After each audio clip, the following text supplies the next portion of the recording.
The banker's office smelled like cigars and old money. Ethan stood with his hat in his hands, dust still coating his boots from the morning ride, and tried not to let them see how badly his jaw was clenched. "I need 3 months," he said. "Just 3 months, and I can turn it around."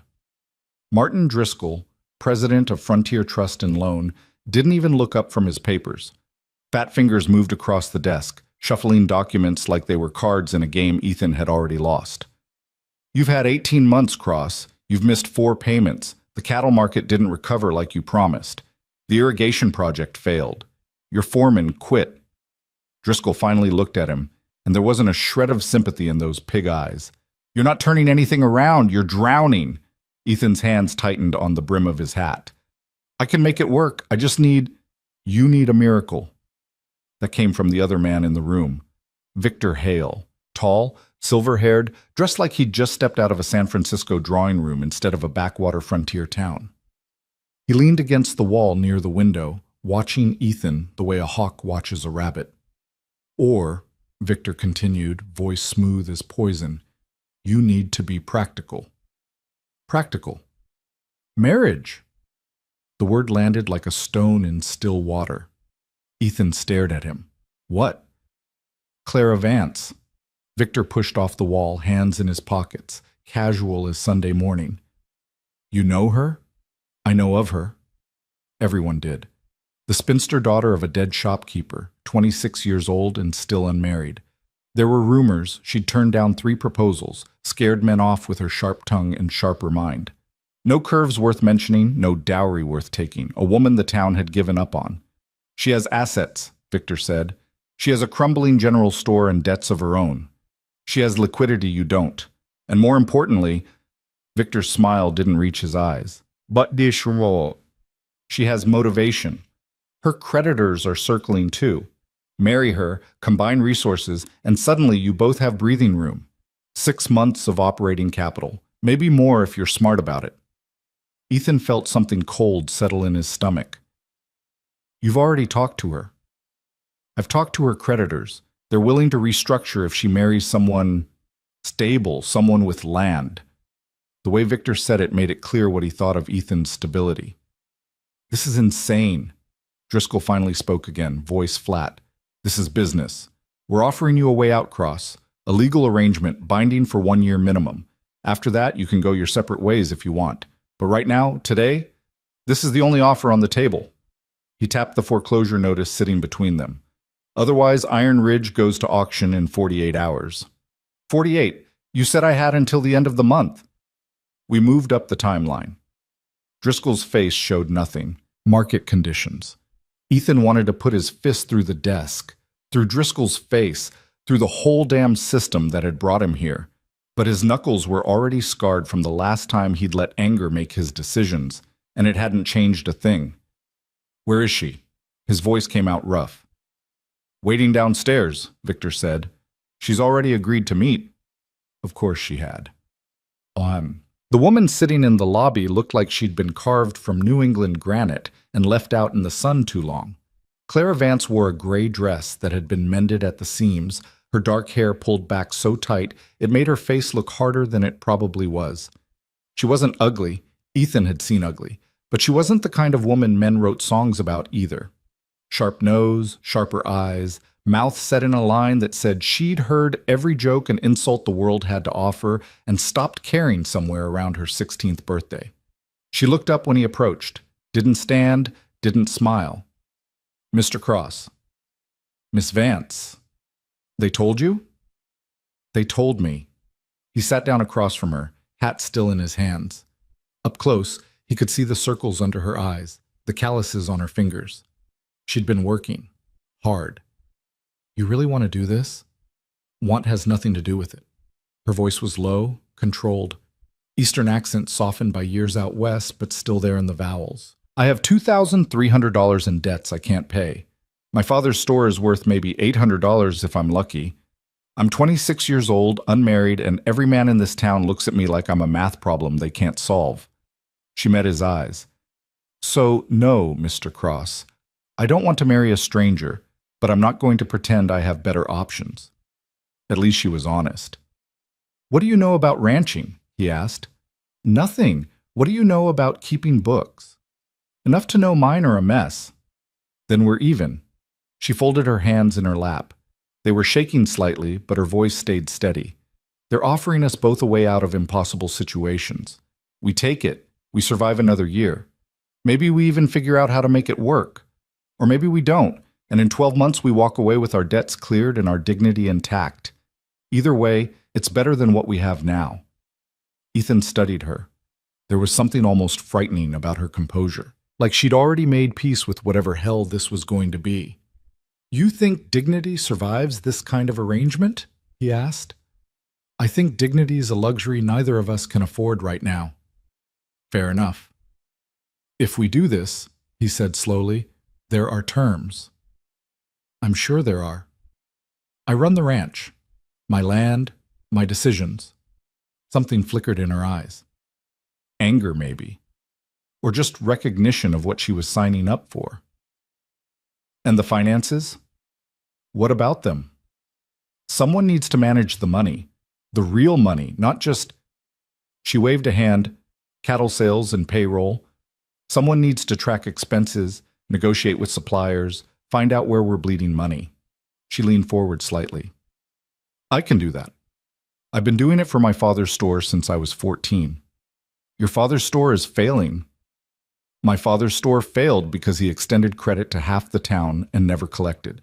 Because he ordered inventory he couldn't sell and stored it until it rotted.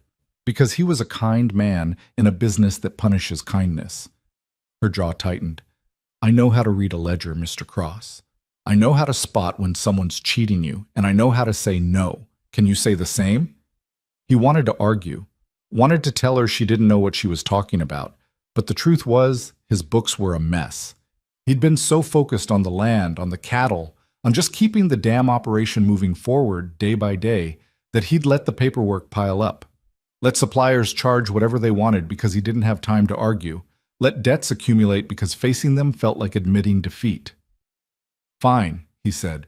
You handle the books. I handle everything else.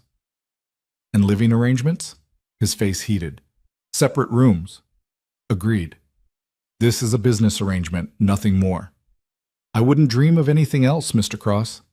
The way she said it, dry, almost mocking, made him wonder if she was insulting him or herself. Maybe both. They sat in silence for a moment. Outside, a wagon rattled past. Someone laughed. Normal life continuing on while two desperate people made the worst decision of their lives. Tomorrow, then, Claire said. I assume they want this done quickly. Judge Hendricks can marry us in the morning. Driscoll's office, 9 o'clock. I'll be there. She stood, extended her hand. Ethan rose and shook it. Her grip was firm, her palm rough. A working woman's hand. 1 year, she said. 1 year. She left without looking back. Ethan stood there, hat still in his hands, and wondered what the hell he'd just agreed to. The wedding was as cold as the arrangement that birthed it. Judge Hendricks read the vows in a monotone, like he was sentencing them instead of marrying them. Driscoll and Victor stood as witnesses, both looking pleased with themselves. Clara wore the same gray dress from yesterday. Ethan had brushed the dust off his best shirt and called it good enough. Do you, Ethan James Cross, take this woman? He did. Do you, Clara Margaret Vance, take this man? She did. Then, by the power vested in me, by the territory of... They were married. No kiss, no celebration. Driscoll handed Ethan a folder containing the restructured loan terms. 6 months before the first payment was due, interest reduced to 8%, penalties waived. Victor gave Clara a similar folder for her store debts. The price of their freedom, spelled out in legal language and signed in triplicate. Congratulations, Driscoll said, though his tone suggested condolences would be more appropriate. Victor shook Ethan's hand, his grip just a shade too tight. Make it work, Cross. I'd hate to see you fail after we went to all this trouble. There was something in his eyes, a warning, maybe, or a promise. Ethan couldn't tell which. Clara collected her things from the boarding house where she'd been staying, 2 trunks, a wooden box of her father's papers, and a satchel of clothes. Everything she owned in the world fit in the back of Ethan's wagon. They rode out of town in silence. The road to Iron Ridge Ranch took 4 hours on a good day. Today wasn't a good day. The wagon wheel hit every rut, every rock. The sun beat down like it had a personal grudge. And Clara sat beside him on the bench seat, back straight, hands folded, staring at the horizon like she was heading to her execution. "You should know," Ethan said eventually, because the silence was worse than talking. "The place is rough." "I didn't expect a palace. I mean rough. The main house needs work. The barn's barely standing. We're down to 37 head of cattle, and most of them are too old to sell. The fence line is a joke. The well's running dry." He didn't know why he was telling her all this.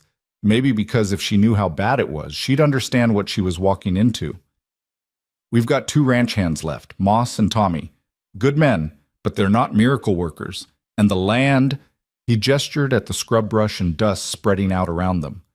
"Once this had been grassland, rich soil, good grazing, but 3 years of drought had turned it into something that looked like the earth had given up." "How much are you paying your hands?" Clara asked. The question surprised him. 40 a month plus room and board. Why? And your suppliers? What about them? What are you paying Hendrickson's feed and supply for hay?" Ethan frowned. "I don't know, $12, $13 a bale?" $13.50, Clara said. She was looking at him now, those sharp eyes calculating. "I saw the invoice on Driscoll's desk yesterday.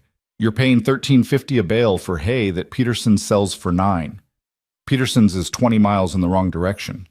It's also $4.50 cheaper per bale. If you're feeding 37 head through winter, that's," she did the math in her head, "roughly $400 in savings over 4 months. He stared at her. "You memorized an invoice you saw for 5 seconds? I memorized 3 invoices. Hendrickson's overcharging you on everything. Grain, salt licks, tack repair. You're probably paying 30% more than you should be. Hendrickson's is where everyone goes. Everyone who doesn't mind getting robbed." Ethan's hands tightened on the reins. "Hendrickson extended me credit when no one else would." "Hendrickson extended you debt at predatory rates because he knew you were desperate. That's not kindness, Mr. Cross. That's opportunity." The way she said it, so matter-of-fact, so cold, made his teeth ache, but he couldn't argue because she was probably right. They rode in silence for another hour. When Iron Ridge finally came into view, Ethan heard Clara's breath catch, just for a second. Then she went still again, and he knew she was doing what he'd been doing for months, trying to figure out if this place could be saved or if they'd both just signed on to watch it die. The main house was a 2-story structure that had been built with ambition 20 years ago and abandoned to gravity ever since. The porch sagged. Half the shutters hung crooked. The roof had a tarp over one section where shingles had blown off last winter. Paint peeled in long curls, showing gray wood underneath. The barn wasn't better. Worse, actually, because at least the house was still standing square. The barn listed to one side like a drunk leaning on a bar, and the corral fence was held together with wire and prayers. 2 men emerged from the barn as the wagon pulled up. Moss, 50-something, built like a scarecrow, with a face that looked like it had been carved from leather, raised a hand in greeting. Tommy, younger by 20 years but going gray at the temples, just stared at Clara like she was a ghost. "Bosty," Moss said. "Didn't expect you back with company." "This is Clara." Ethan climbed down, offered her a hand. She took it, stepping down carefully. "My wife. We got married this morning." Both men's jaws dropped. "Your wife?" Tommy recovered first. "Since when were you getting married?" "Since this morning, like I said." Ethan grabbed one of Clara's trunks. "Clara, this is Moss and Tommy. They keep this place from falling apart completely." "Ma'am," Moss said, recovering his manners. He pulled off his hat. "Welcome to Iron Ridge." Clara nodded. "Thank you.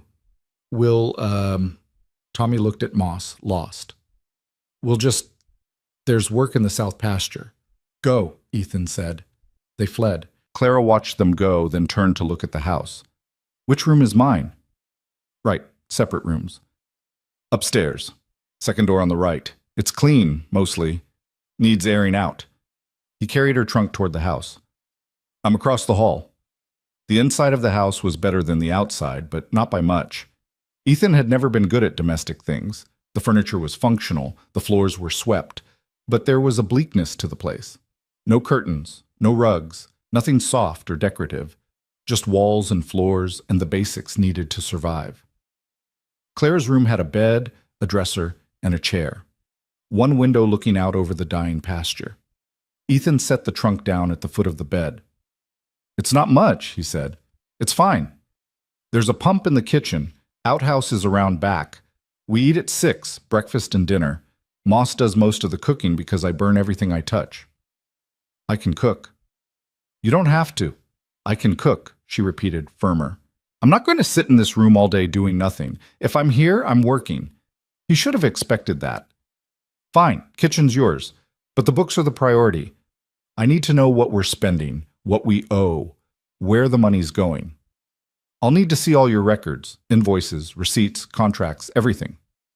They're in the office, downstairs next to the... It's a mess, he admitted. I haven't organized anything in months. Then that's where I'll start. She moved to the window, looking out. Her reflection showed nothing, no fear, no regret, no emotion at all. Anything else I should know? Stay away from the north pasture. Fence is down and there's a drop. And don't go into town alone until people get used to seeing you around. Why? Because this is a small town and people talk. They're going to have questions about why we got married so fast, and I'd rather not deal with that until we have to. Clara turned from the window. You're ashamed. I'm practical. You're ashamed you had to marry someone like me to save your ranch. The words hung there, sharp and ugly. Ethan wanted to deny it, but his silence was answer enough. I'll stay out of town, Clara said quietly. I wouldn't want to embarrass you. She turned back to the window, dismissing him. Ethan stood there for a moment, feeling like he'd just lost an argument he didn't know he was having. Then he left, closing the door behind him. The office was exactly as bad as he'd warned. Papers everywhere. Invoices, bills, receipts, letters from creditors. Some organized into piles, most just scattered. A desk covered in dust and coffee rings. A filing cabinet with drawers that didn't close properly. Clara stood in the doorway, taking it all in.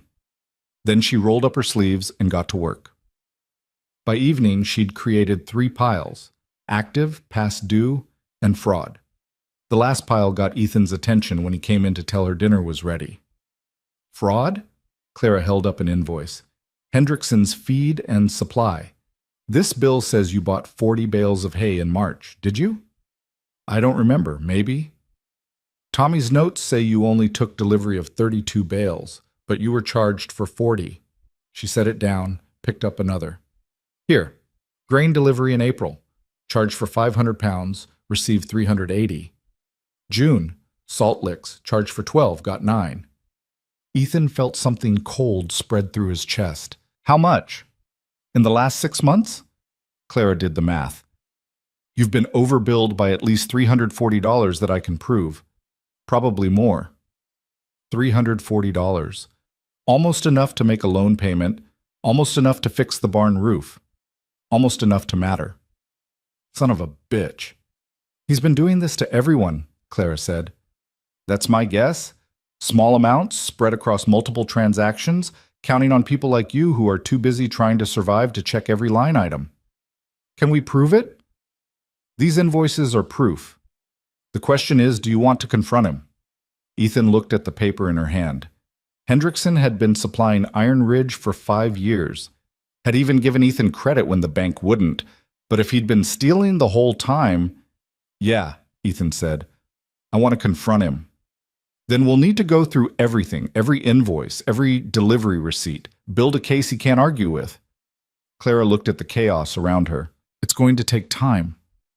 How much time? A week, maybe 2. He nodded.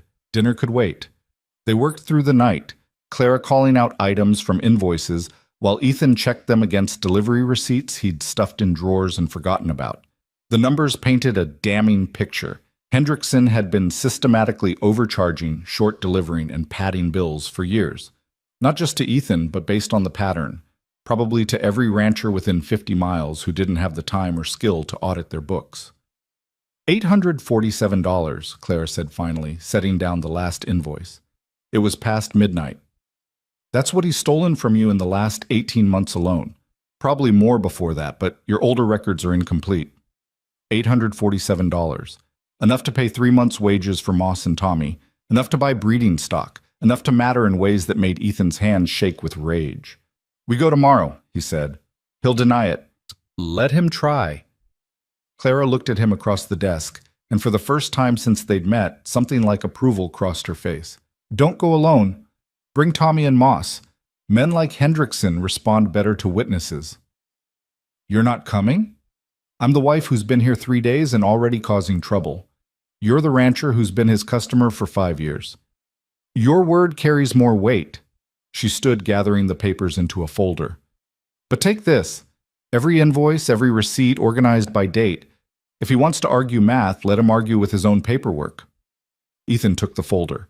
Their fingers brushed, just for a second, and he was surprised by how warm her hand was. She pulled back quickly. Thank you, he said. Don't thank me yet. We don't know if this will work. But it was something. For the first time in months, they had something that felt like a weapon, instead of just another weight dragging them down. Hendrickson's feed and supply sat on Main Street like a fat tick, bloated from years of feeding off desperate ranchers. The building was too big, too new, too well-maintained compared to everything around it. Arnold Hendrickson himself stood behind the counter, 50 pounds overweight, mustache waxed to points, wearing a vest that cost more than most men made in a month. He smiled when Ethan walked in. The smile died when he saw Moss and Tommy flanking him. Cross. Gentlemen? Hendrickson's voice had that false heartiness men use when they're nervous. What can I do for you? Ethan dropped the folder on the counter. You can explain this. Explain what? 40 bales charged, 32 delivered. 500 pounds charged, 380 delivered. Ethan flipped open the folder, spreading invoices across the counter. You've been robbing me, Arnold. For years. The color drained from Hendrickson's face, then rushed back red. Now you wait just a... $847. Ethan's voice was quiet, dangerous. That's what you've stolen, documented, proven, and I'm guessing I'm not the only one. You can't prove every invoice, every receipt. My wife went through them all. Ethan leaned forward. You want to argue numbers with Clara? Be my guest. She'll bury you. Hendrickson's mouth opened and closed. Behind him, his clerk, a nervous kid named Sam, looked like he wanted to disappear into the floor. There must be some mistake, Hendrickson tried. Clerical errors, maybe. Clerical errors don't add up to $847 in 18 months. That's not mistakes, Arnold. That's theft. You're calling me a thief? Hendrickson's voice rose. I gave you credit when no one else would. I kept you afloat. You bled me dry while pretending to help. That's worse than honest thievery. People were gathering now. The argument had drawn attention, other customers, folks from the street. Ethan could see them watching through the window. Good. Let them watch. I want my money back, Ethan said. Every dollar. And I want an apology. You'll get nothing. This is slander. I'll sue you for... With what evidence? Moss stepped forward, pulling out his own set of receipts. Because I got deliveries too, Arnold, and now that Cross mentioned it, I'm thinking my numbers don't add up either. Tommy nodded. Same here. Hendrickson looked trapped. His eyes darted around the store, looking for escape, for support. But his clerk wouldn't meet his gaze, and the gathering crowd was muttering amongst themselves. I'll need to check my records, Hendrickson said finally. You do that. And while you're checking, I'm telling everyone I know to verify their deliveries before they pay you another cent. Ethan gathered up the invoices. You've got 1 week, Arnold. 1 week to make this right, or I'm taking this to Judge Hendricks and the town council. Let them decide if you're a thief or just incompetent. He turned and walked out, Moss and Tommy behind him. The crowd parted. Outside, Ethan realized his hands were shaking, not from fear, from anger, yes, but also from something else, something that felt almost like hope. Boss? Tommy asked. Head back to the ranch. I need to... What did he need? To breathe, to think, to process the fact that for the first time in a year, He'd stood up to someone instead of just taking the hits. He needed to tell Clara. She was in the garden when he got back, a patch of dirt behind the house that Ethan had given up on last summer. She'd cleared the weeds and was turning soil with a spade, her gray dress already dusty, hair escaping its pins. "How did it go?" she asked without looking up. "He folded, sort of. I gave him a week to make it right." "He won't." "Probably not. But the whole town knows now. If he doesn't pay, he'll lose every customer he has." Clara nodded, still digging. "Then we wait." Ethan watched her work. She moved efficiently, no wasted motion, like she'd done this 1,000 times before. "You don't have to do that." "The garden? I know. But if we're going to be here a year, we might as well eat something besides beans and salt pork. This soil's not terrible. I can get lettuce and carrots in before first frost." She finally looked at him. "Unless you object." "No, I just—" He didn't know what he just— "Thank you. For the invoices. You didn't have to spend all night on that." "Yes, I did. That's what I'm here for." She went back to digging. "That's our arrangement." "Right. The arrangement. The business deal." He kept forgetting. "I'm going to check the south fence," he said. "Moss said something broke overnight. I'll have dinner ready at 6. He left her there, digging in the dust, and tried not to think about how strange it was to have someone else in his space. Someone who'd upended 3 days' worth of his life in 72 hours and somehow made it feel less empty instead of more crowded. The fence was a disaster, 3 posts down, wire tangled. Coyote had probably gone through it, or maybe just wind. Ethan spent 4 hours in the sun resetting posts and restringing wire, and by the time he got back, his shoulders screamed and his hands were bleeding from 6 wire cuts. Clara took one look at him and pointed at the kitchen pump. "Wash. Then sit." He started to argue, but the look on her face stopped him. He washed. He sat. She brought bandages and wrapped his hands with quick, competent movements. No sympathy, no coddling, just efficient first aid. "You'll want to soak these tonight," she said. "Keep them clean or they'll infect." "I've had worse." "I'm sure you have. Soak them anyway." Dinner was venison stew. She'd convinced Tommy to hunt yesterday, with bread she'd somehow made despite the ancient stove. It was the best meal Ethan had eaten in 6 months. "Where'd you learn to cook?" he asked. "My mother, before she died." Then necessity. Clara ate mechanically, like it was fuel instead of pleasure. "When it was just my father and me, someone had to make sure we didn't starve." "How old were you when she passed?" 10. 10 years old and running a household. No wonder she moved like someone twice her age. She'd been surviving on her own since childhood. "I'm sorry," Ethan said. "Don't be. It was a long time ago." They ate in silence after that. When they finished, Clara cleared the plates and Ethan went to his room, hands throbbing, mind racing. Tomorrow, he'd check the northern pasture, fix the barn door, see if Hendrickson sent word. Keep moving, keep working, keep pretending this strange new reality was something he could control. But that night, lying in bed with his hands soaking in salt water, Ethan heard Clara moving around in the room across the hall. Quiet footsteps, the scrape of a chair, the rustle of papers. Still working. He wondered if she ever stopped, if she ever let herself rest, or if survival had carved that luxury out of her the same way it had for him. 1 year, they'd said. 1 year of this arrangement. It had been 4 days, and already Ethan couldn't remember what the silence used to sound like. Hendrickson didn't send word. He sent his lawyer instead. The man showed up on day 6, dressed in a black suit that looked like it cost more than Iron Ridge made in a season. He handed Ethan a letter threatening legal action for defamation, slander, and interference with legitimate business operations. Clara read it once, then set it on fire in the kitchen stove. "He's scared," she said, watching the paper curl and blacken. "Men don't threaten lawsuits unless they know they're guilty, or unless they have the money to bury us in legal fees. He's not going to sue. He's hoping you'll back down." She turned from the stove. "Are you going to back down?" Ethan thought about those invoices. About $847 stolen while he'd been too tired, too desperate, too proud to check the numbers. About how many other ranchers were being bled the same way. "No." "Good. Then tomorrow we go to the town council. Tomorrow turned out to be complicated. Judge Hendricks, who served as both magistrate and council head, listened to Ethan's presentation with the enthusiasm of a man watching paint dry.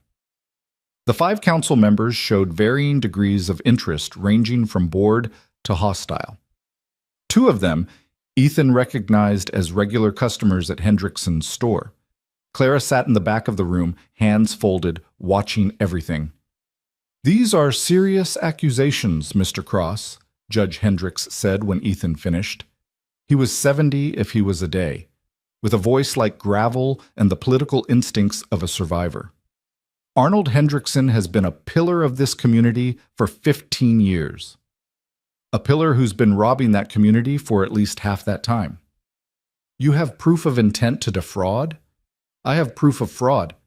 The intent's self-evident. Self-evident to you, perhaps." Hendricks shuffled through the invoices without really looking at them. But mistakes happen. Clerical errors. Poor record-keeping on both sides. $847 isn't clerical error. That's systematic theft. Councilman Morris, fat, red-faced, owner of the general store that competed with what was left of Clara's father's place, leaned forward. "Or systematic incompetence on your part, Cross. Maybe you just don't remember what you ordered." Ethan felt his jaw tighten. "I remember fine, and I have the delivery receipts to prove—" "Receipts you could have altered. Why would I—" "Gentlemen." That was Clara. She stood up in the back and every head turned. "May I speak?" Hendricks frowned. "Mrs. Cross, this is a formal proceeding, which concerns fraudulent business practices that affect multiple ranchers in this region. I believe that makes it relevant to everyone in this room." She walked forward, each step measured. "You want proof of intent? Here's proof. In March, Mr. Hendrickson billed Iron Ridge for 40 bales of hay at $13.50 per bale. The delivery receipt shows 32 bales received. That's an overbilling of $108. The same month, he billed Moss Turner for grain delivery, 500 pounds charged, actual delivery 380. The same month, he billed Thomas Chen for 15 salt licks, delivered 11. Exact same pattern, same percentages. She set 3 new folders on the council table. Ethan hadn't known she'd pulled records for Moss and Tommy, too. 3 customers, 3 separate transactions, identical percentage discrepancies. That's not clerical error, gentlemen. That's a system. Clara's voice never rose, never wavered. And if you check the records of every rancher who does business with Hendrickson's Feed and Supply, I'm willing to bet you'll find the same pattern repeated dozens of times. Small amounts, spread across multiple transactions, counting on customers who are too busy surviving to audit their books. The room had gone very quiet. Morris cleared his throat. "These are allegations based on math," Clara cut him off. "Numbers don't lie, Councilman. Men do. And before you suggest that these invoices were altered, I should mention that I pulled copies from the county clerk's office this morning. Public records. Would you like to compare them?" She was bluffing. Ethan could tell by the way her left hand had curled into a fist behind her back. But Morris didn't know that, and the look on his face said he was reconsidering his position. Hendricks tapped the folders. "I'll need to review these. Consult with Mr. Hendrickson. Get his side of the story." "Of course." Clara's smile didn't reach her eyes. "But while you're reviewing, you might want to consider who else in this room does business with Hendricksons. Because if this pattern holds, it means he's been stealing from half the territory. And when word gets out, and it will get out, those customers are going to want answers. Better they hear it from you than from gossip." Threat delivered. Message received. The council meeting ended with a promise to investigate. Ethan and Clara walked out into afternoon sun that felt too bright, too normal for what had just happened. "You pulled records from the clerk's office?" Ethan asked once they were out of earshot. "No, I looked at the filing system and made an educated guess about what would be there." Clara's hand was still shaking slightly. "But Morris doesn't know that. You lied to the town council. I made a strategic statement based on probable evidence." She glanced at him. "Are you angry?" He should be. But looking at her, this woman who'd been in his life barely 2 weeks and had already turned it upside down, Ethan mostly just felt something like awe. No, he said. I'm impressed. Don't be impressed yet. We still don't know if it'll work. It worked. 3 days later, Judge Hendricks sent word that Arnold Hendrickson had agreed to a settlement. $847 returned to Iron Ridge Ranch, plus an additional $200 in administrative adjustments. Similar settlements would be offered to Moss and Tommy. In exchange, no formal charges would be filed. He's buying silence, Clara said when Ethan told her. He's paying back what he stole. He's paying back what he got caught stealing. There's a difference. She was at the kitchen table working through a new stack of invoices from other suppliers. But we'll take it. We need the money more than we need revenge. The check arrived the next morning, $1,047. More money than Ethan had seen in one place since he'd bought Iron Ridge. He stared at it for a full minute before Clara took it from his hand. I'll deposit this tomorrow. In the meantime, she pulled out a ledger. We need to talk about restructuring. Restructuring what? Everything. She flipped the book open. We have 6 months before our first loan payment is due. That's $820 plus interest. We can make that now, but barely. After that, we'll be back to broke unless we change how this place operates. Ethan sat down across from her. What do you mean, change how it operates? I mean, we're hemorrhaging money on things we don't need and ignoring things we do. You're paying $40 a month for 2 ranch hands when you can't afford it. You're buying feed at inflated prices because it's convenient. You're trying to run cattle on land that can't support them. She met his eyes. This ranch is dying because you're running it like it's still 1870. It's not. It's 1893, and the rules have changed. Pride flared hot in his chest. I've kept this place alive for 3 years. Barely. You've kept it barely alive by sacrificing everything else. Your health, your savings, your future. Claire's voice stayed level. And now you've sacrificed your freedom by marrying me. So either we change how things work, or all of that was for nothing. She wasn't wrong. He hated that she wasn't wrong. What do you want to do? He asked finally. First, we cut costs, way down. Moss and Tommy. We keep Moss, let Tommy go. Tommy's been here 2 years. Tommy's a good worker, but we can't afford good workers right now. We need essential workers. Moss can do the work of 2 men if we're smart about what we ask him to do. And what's Tommy supposed to do? Find work somewhere that can pay him. That's not our problem. Clara tapped the ledger. Second, we stop buying from Hendrickson's entirely. Peterson's is cheaper, and they'll extend credit if we ask. Third, we sell off half the herd. What? We have 37 head of cattle on land that can support maybe 20. They're starving, which means they're not gaining weight, which means we're losing money every day we keep them. Sell 17 head now while they're still worth something. Use that money to properly feed and care for the remaining 20. Come spring, those 20 will be worth more than the 37 are today. Ethan wanted to argue, wanted to tell her she didn't understand ranching, didn't understand how things worked out here. But the numbers in her ledger were damning. They were spending more to feed 37 cattle than they'd make selling them. It was basic math, and he'd been too stubborn to see it. What else? His voice came out rough. We diversify.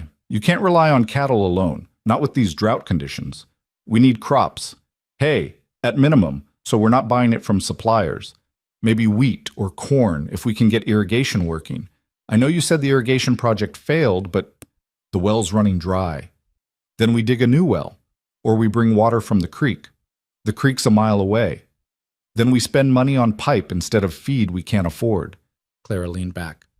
Look, I'm not saying any of this is easy. I'm saying it's necessary. We can keep doing things the way you've been doing them and lose everything in 6 months. Or we can try something different and maybe survive long enough to see if this place can actually work. Ethan looked at her across the table. This woman who'd appeared in his life like a curse disguised as a solution, and realized she was the first person in 3 years who told him the truth without trying to soften it. All right, he said. We try it your way. Something flickered across Clara's face. Not quite a smile. Relief, maybe. I'll draw up a plan, she said. We'll start with the herd reduction. Moss will know which cattle to sell. She was right. Moss took one look at the herd and pointed out 17 head that were either too old, too sick, or too much trouble to justify keeping. They drove them to auction in Silver Creek the following week and came back with $340. Not great money, but money they desperately needed. Clara put $200 toward supplies, $100 into savings, and $40 toward hiring a man to survey for a new well site. "We're spending money to maybe find water?" Ethan asked. "We're investing in infrastructure. There's a difference." The surveyor showed up 3 days later, walked the property for 6 hours, and declared there was good water under the northeast section if they were willing to dig deep. "How deep?" Ethan asked. 80 feet, maybe 90. "That's almost—" "I know what it is," Clara interrupted. She was looking at the surveyor's map, calculating. "What's it cost?" "Labor and materials? 300, maybe 350 if you hit rock." They didn't have 300. They barely had 200 after paying the surveyor's fee. Clara thanked the man, sent him off, and turned to Ethan. "We need a loan." "We just restructured our loans. No one's going to, yeah, not from a bank. From someone local. Someone who wants to see this place succeed." She was quiet for a moment. "What about Moss? He's been here long enough. Does he have savings?" "I'm not asking my ranch hand for a loan." "Why not?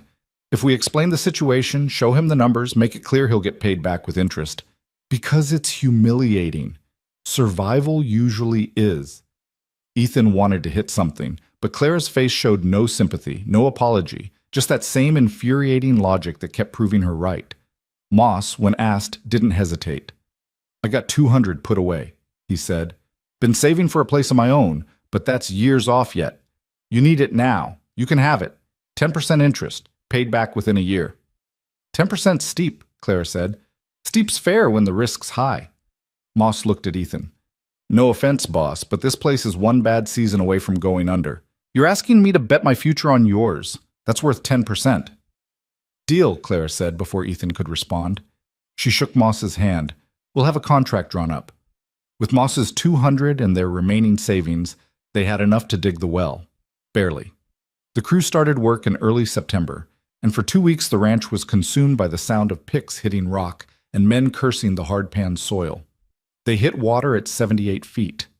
Ethan stood at the edge of the hole, watching muddy water seep up through broken rock, and felt something in his chest unclench for the first time in months. "It's not much flow yet," the foreman said. "Need to let it settle. Then we'll see what you've got. But there's water down there, good water." Clara appeared beside him, wiping dust off her hands. She'd been helping haul rocks all morning despite his protests. "How much can it produce?" "Won't know for a few days, but if I had to guess, enough for your herd and then some. Maybe even enough for irrigation if you're smart about it." She nodded, satisfied. Didn't smile, didn't celebrate. Just nodded like this was exactly what she'd expected to happen. Ethan wanted to shake her, wanted to make her show something, excitement, relief, anything human. But she just turned and walked back to the house, already moving on to the next problem. The well changed things. Not dramatically, not overnight, but in small ways that added up. The remaining cattle started gaining weight. They could afford to plant winter wheat. The tension that had been wrapped around Ethan's shoulders for 3 years loosened just enough to let him sleep more than 4 hours a night. And Clara kept working. She renegotiated their contract with Peterson's, getting them better rates on feed and a payment plan that didn't destroy their cash flow. She found a buyer for the wool from the 3 sheep Ethan had forgotten he owned, $30 they didn't know they had. She discovered that the county paid bounties on wolf pelts and convinced Moss to start trapping. Every dollar went into the ledger. Every expense got questioned. Every decision got analyzed until Ethan wanted to scream. "We can't afford it," became her favorite phrase.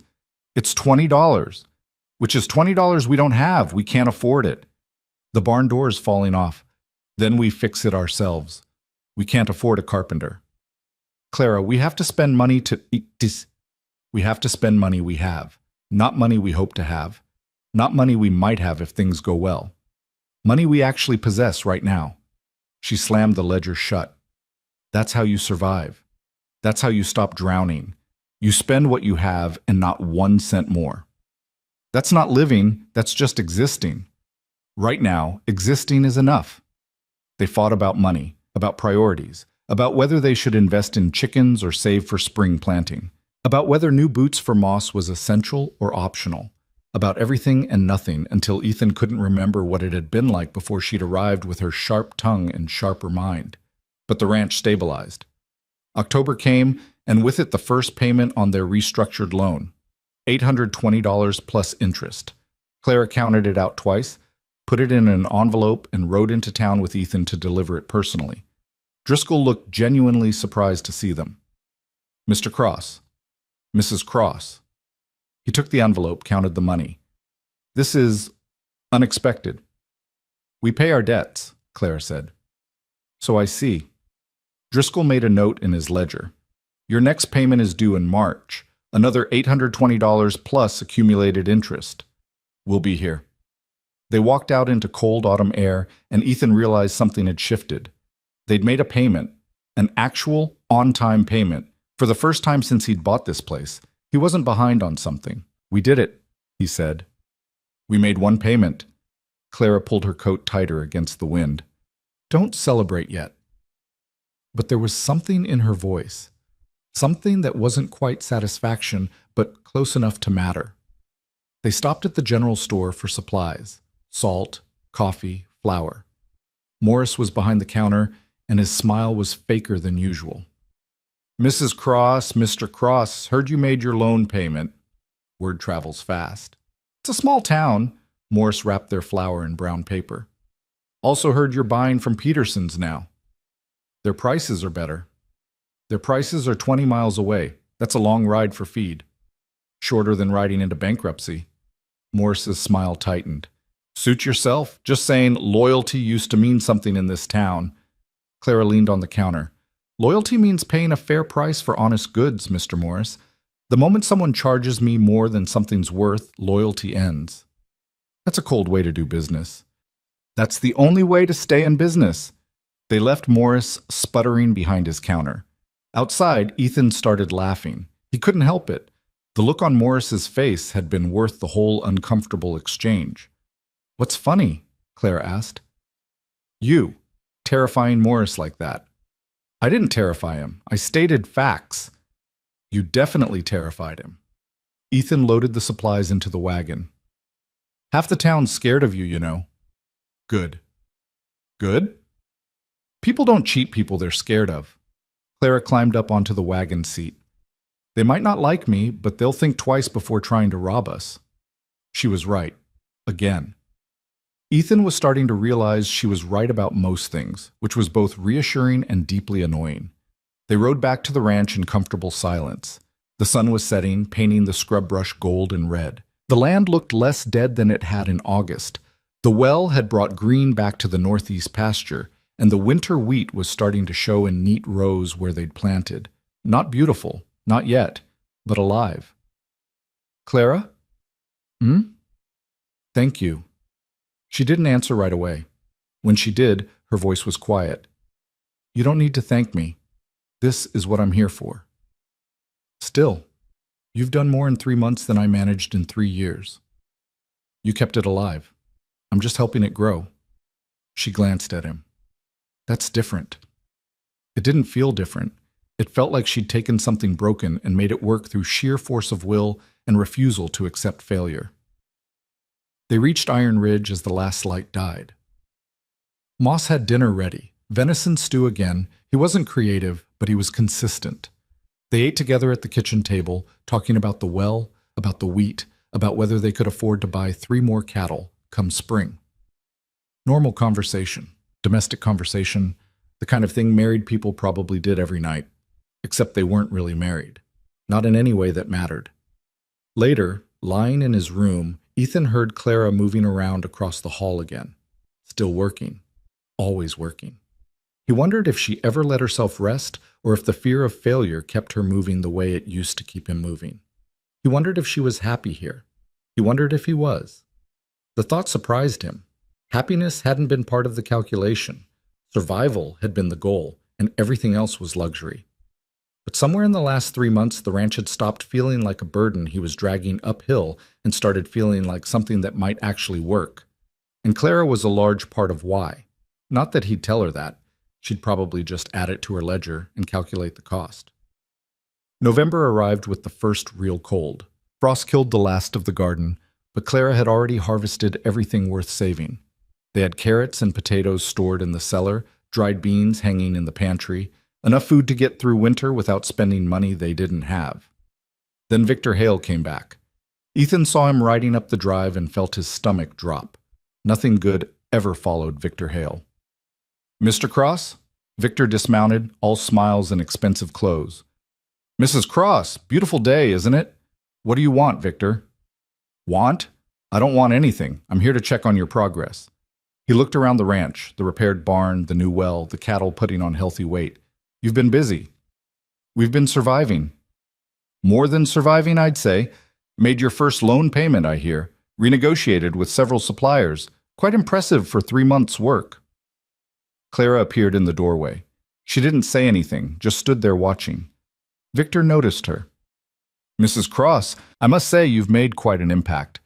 Arnold Hendrickson is still complaining about you to anyone who will listen." "Good." "Good indeed." Victor's smile sharpened.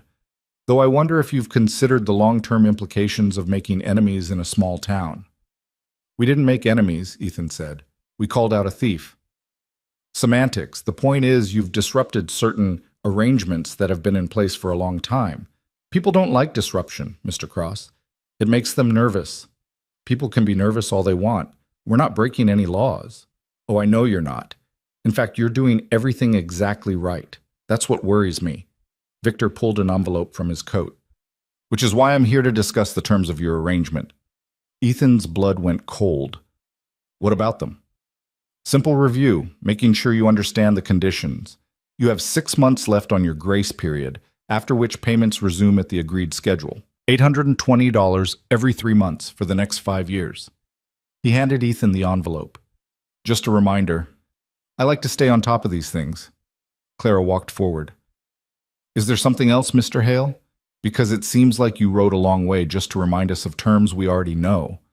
Victor's eyes fixed on her. "Perceptive. I like that." He paused. "Here's the truth, Mrs. Cross. I want to see you succeed. I genuinely do. But I also want to make sure you understand the stakes. This ranch, your combined debts, the legal structure of your marriage, it's all very interconnected.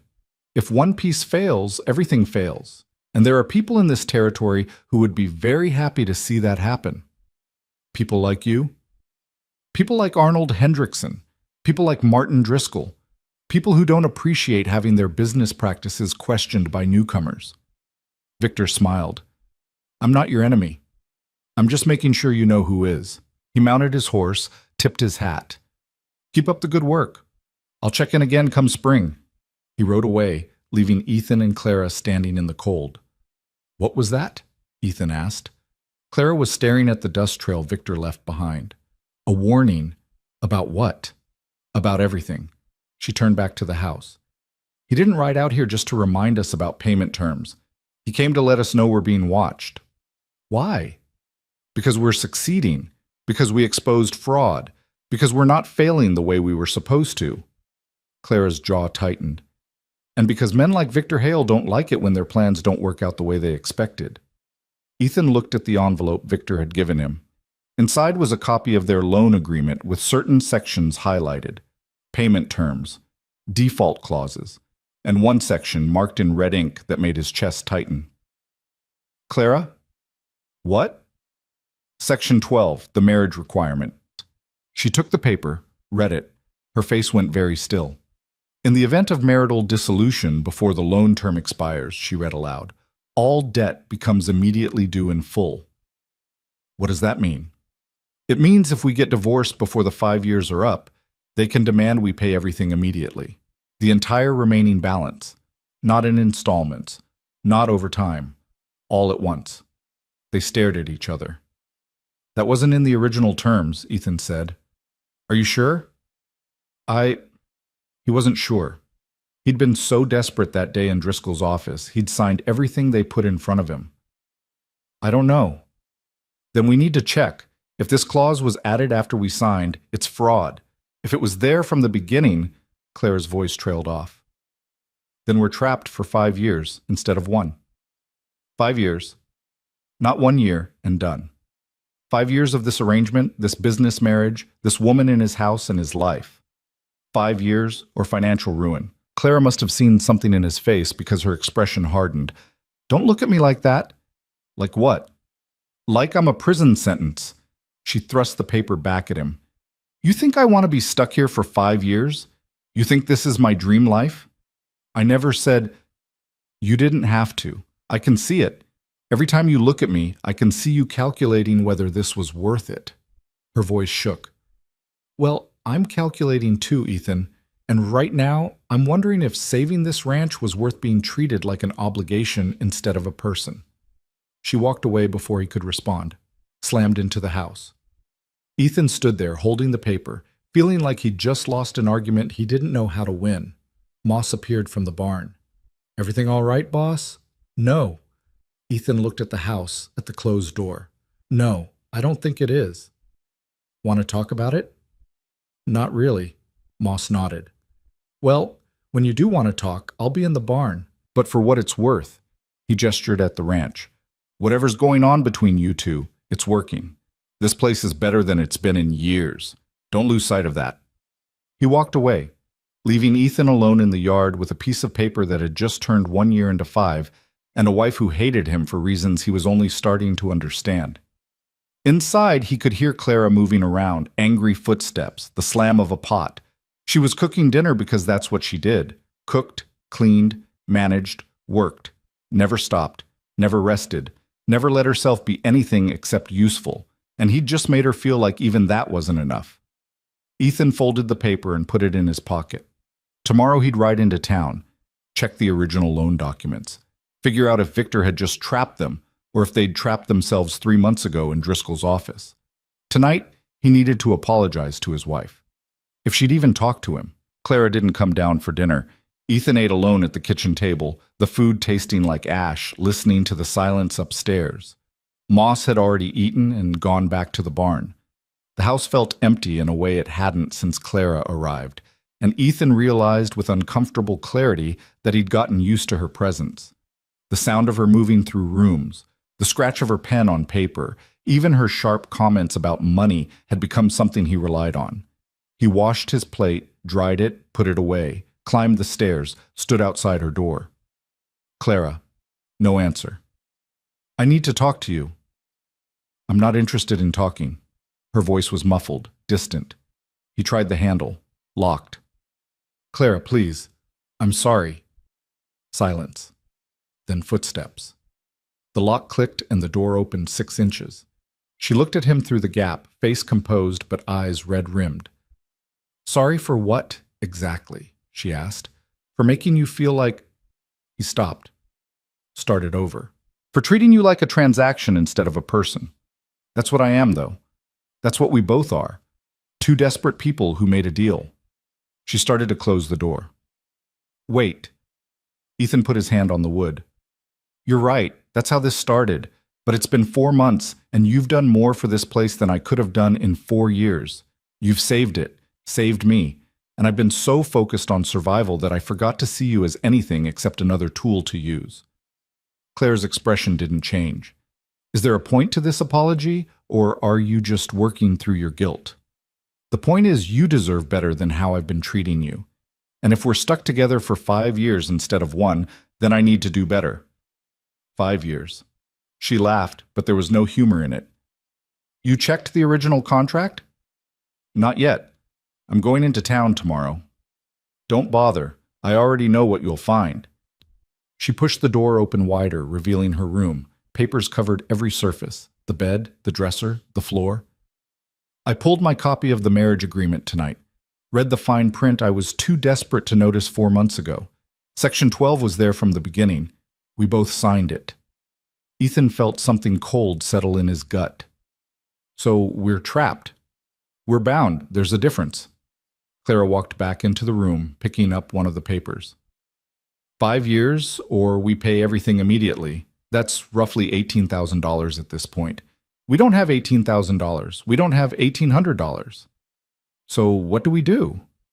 We keep doing what we've been doing. We survive. We make payments. We rebuild this ranch until it's worth something again. She looked at him. And we stop pretending this is anything except what it is. A business arrangement that happens to require we stay legally married for 5 years. The words should have been a relief, should have clarified things, set boundaries, made the situation simpler. Instead, they felt like a door closing. Is that what you want? Ethan asked. What I want doesn't matter. It never has. It matters to me. Clara stared at him like he'd spoken a foreign language. Why? Why would what I want possibly matter to you? Because you're my wife. I'm your business partner who happens to share a legal document. Clara, don't. Her voice cracked slightly. Don't pretend this is something it's not. Don't make it harder than it already is. She was right. Again. Making it more complicated wouldn't help either of them. But standing there, looking at her surrounded by papers and problems she'd taken on herself, Ethan felt something shift in his chest, something he didn't have a name for and wasn't sure he wanted to examine. All right, he said quietly. Business arrangement. 5 years. We can do that. We don't have a choice. No, I guess we don't. He left her there, returned to his own room, and lay awake most of the night thinking about contracts and choices, and the woman across the hall who'd become more essential to his life than he'd ever intended. Morning came cold and gray. Ethan went through the motions, fed the cattle, checked the fence line, avoided Clara. She avoided him right back, staying in the office or the kitchen, speaking only when necessary. Moss noticed. You two fighting? No. Could have fooled me. She's been slamming pots all morning and you look like someone died. We're fine. Sure you are. Moss spat tobacco juice into the dirt. Just remember, boss, whatever's going on between you two, don't let it poison what you've built. I've seen partnerships fall apart over less. It's not a partnership, it's a... Ethan stopped. What was it? A marriage that wasn't really a marriage. A business deal with romantic paperwork. A trap neither of them had seen coming. It's complicated, he finished. Marriage usually is. Ethan went to check the north pasture, needing space to think. The fence was holding. The grass was coming back slowly, still thin but better than the bare dirt they'd had in August. 20 cattle grazed peacefully, healthy weight on them for the first time in years. Clara had done this. Her ruthless cutting of expenses, her negotiations, her refusal to accept failure. Without her, he'd be standing here looking at foreclosure notices instead of healthy cattle. 5 years felt simultaneously like forever, and not nearly long enough. He returned to the house around noon to find Clara in the yard talking to a stranger. The man was young, maybe 30, dressed like a merchant, with a wagon full of goods behind him. Can offer you fair prices, the man was saying. Better than what you're getting from Peterson's, I'd wager. I doubt that. Clara's arms were crossed. Peterson's gives us feed at $8.50 a bale and credit terms we can manage. What are you offering? $8 a bale, cash on delivery. No credit, but better prices. How much better on everything else? The merchant rattled off numbers. Clara listened without expression, then shook her head. Your prices are marginally better, but only if we pay cash. We don't have cash to spare. Peterson's credit terms are worth more to us than saving 50 cents a bale. She started to turn away. Wait. The merchant looked frustrated. What if I offered $7.50 a bale? Still no. Credit matters more than cost right now. Everyone needs to save money. Everyone needs to survive, Clara interrupted. Saving $1 today doesn't help if it means I can't buy anything next month. Cash flow beats cheap prices every time. The merchant tried a few more angles, but Clara shut him down each time. Eventually, he gave up and drove away, looking annoyed. Ethan walked over. You just turned down cheaper feed. I turned down a bad deal. Clara watched the wagon disappear. He was trying to undercut Peterson's to steal business. Once he gets enough customers, his prices will go back up. Meanwhile, we'd have burned our relationship with Peterson's for nothing. How do you know that's what he was doing? Because that's what I'd do if I wanted to break into a market. Offer unsustainable prices until the competition leaves, then raise them once you're the only option. She looked at him. You think I'm wrong? No. I think you're frighteningly good at this. Something like a smile crossed her face, there and gone in a second. Someone has to be. They stood there awkwardly, the fight from last night hanging between them unresolved. Clara. I'm making stew for dinner, she said, cutting him off.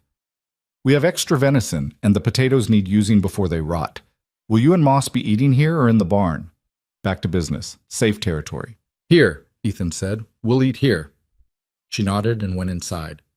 Ethan stayed in the yard feeling like he'd just lost something he couldn't name. The next week passed in tense civility. They worked, they ate, they existed in the same space without really connecting. Clara managed the books and negotiated with suppliers. Ethan handled the ranch work and tried not to think about the 5-year sentence they were both serving. Then December arrived, and with it, a letter from Victor Hale. Ethan found it tucked into the doorframe when he came in from morning chores. Official-looking envelope, expensive paper. He opened it, standing in the kitchen while Clara made coffee. What is it? She asked without turning around. Victor wants to meet. Says he has a business proposition. When? Tomorrow. 2 o'clock at the Silver Creek Hotel. Clara turned, coffee pot in hand. Don't go. What? Don't go. Nothing good comes from Victor Hale's business propositions. Maybe it's legitimate. It's never legitimate with men like him. She set the pot down hard. He shows up here last month with veiled threats, and now he wants a private meeting? That's not business, Ethan. That's a setup. You don't know that. I know enough. Clara pulled out a chair, sat down. Let me ask you something. Why would Victor Hale, who helped arrange our marriage specifically to keep this ranch afloat long enough for the bank to collect payments, suddenly want to help us with another business deal? Ethan had no answer for that. He wouldn't, Clara continued, unless the deal benefits him more than us, unless he's found another way to make money off our desperation. So what do I do? Ignore it? Yes. That's not how business works, Clara. You don't ignore potential opportunities. This isn't an opportunity. It's a trap. She stood up, frustrated. Fine, go to the meeting, but I'm coming with you. You don't need to. I absolutely do, because you're too trusting, and I'm not. And together, maybe we can avoid getting destroyed. She was right. He hated that she was right, but she was. They rode into Silver Creek the next afternoon, the cold biting through their coats. The hotel was the nicest building in town, 2 stories, actual glass in the windows, a lobby that didn't smell like horses. Victor was waiting in a private dining room, lunch spread out on the table like this was a social call. Mr. Cross, Mrs. Cross, please sit. Victor gestured to the chairs. I hope the ride wasn't too difficult. What do you want, Victor? Ethan didn't sit. Direct. I appreciate that. Victor poured wine into 3 glasses. I want to discuss the future of Iron Ridge Ranch. We're not selling. I'm not asking you to sell. I'm asking you to expand. That got Ethan's attention. Expand how? Additional land. There's a parcel adjacent to your northern property line. 200 acres, good grazing, seasonal creek. The owner died last month, no heirs. It's going to auction in January. Victor sipped his wine. I can help you acquire it. With what money? Claire asked. We barely make our loan payments as it is. With my money, I'll front the purchase price, you pay me back over time, 10 years, reasonable interest. How reasonable? 12%. Clara laughed. Actually laughed. 12% is robbery. 12% is the going rate for unsecured loans to high-risk borrowers. We're not high-risk anymore. We've made every payment on time. You've made 2 payments. That's not exactly a proven track record. Ethan held up a hand. Why would you do this? What do you get out of it? Victor set down his glass. Honestly, I get a stable investment. I've watched what you two have done with Iron Ridge these last 4 months. You've turned a failing operation into something functional. If I loan you money to expand, you'll pay me back because you always pay your debts. That's good business. Or, Clara said, you're trying to load us with more debt while prices are low, knowing that when the market shifts, we'll be overextended and unable to pay. Then you foreclose, take the land, and sell it for triple what you paid. Victor looked at her with something like respect. You have a deeply suspicious mind, Mrs. Cross. I have a functional mind, which means I can spot a scheme when someone lays it out in front of me. It's not a scheme, it's an opportunity. Then why come to us? Why not buy the land yourself? Because I don't want to run a ranch. I want to invest in people who can. Victor leaned forward. Look, I understand your hesitation, but the truth is that land is valuable. If you don't buy it, someone else will, and then you'll be stuck with your current acreage while your neighbor expands. Is that what you want? Ethan looked at Clara. She was staring at Victor with barely concealed hostility. We'll think about it, Ethan said. The auction is January 15th. You don't have much time to think. Then we'll think fast. They left without touching the food. Outside, Clara was practically vibrating with anger. We're not doing this, she said. I know. I'm serious, Ethan. We're not taking another loan from Victor Hale or anyone like him. I agree with you. That stopped her. You do? You were right. It's a trap. Maybe not today, maybe not next year, but eventually it'll be a trap, and I'm tired of walking into traps. He helped her up onto the wagon. We stick to the plan. Make our payments, save what we can, expand only when we can afford it with our own money. Clara studied him like she was looking for the catch. You're sure? I'm sure. Something in her expression softened. Not much, but enough to notice. Good, because I don't want to be right about this. They rode home in silence, but it was a different kind of silence, less hostile, more companionable. When they got back, Moss was waiting in the yard, pacing. We've got a problem, he said. Ethan's stomach dropped. What kind of problem? Cattle. 3 head missing from the north pasture. Missing or dead? Missing. Fences cut, tracks leading east. Someone took them. The bottom fell out of Ethan's world. Rustlers? Maybe. Or maybe someone sending a message. Claire got down from the wagon. Show me. They walked to the north pasture in the fading light. The fence was cut clean, not broken, cut. Wire snipped, posts undisturbed, and the tracks were clear even to Ethan's untrained eye. Multiple horses, driven cattle, heading east toward the river.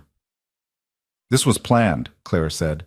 Someone knew exactly where to cut, exactly how many to take without it being noticed right away. Who would do this? Ethan asked. Moss spat.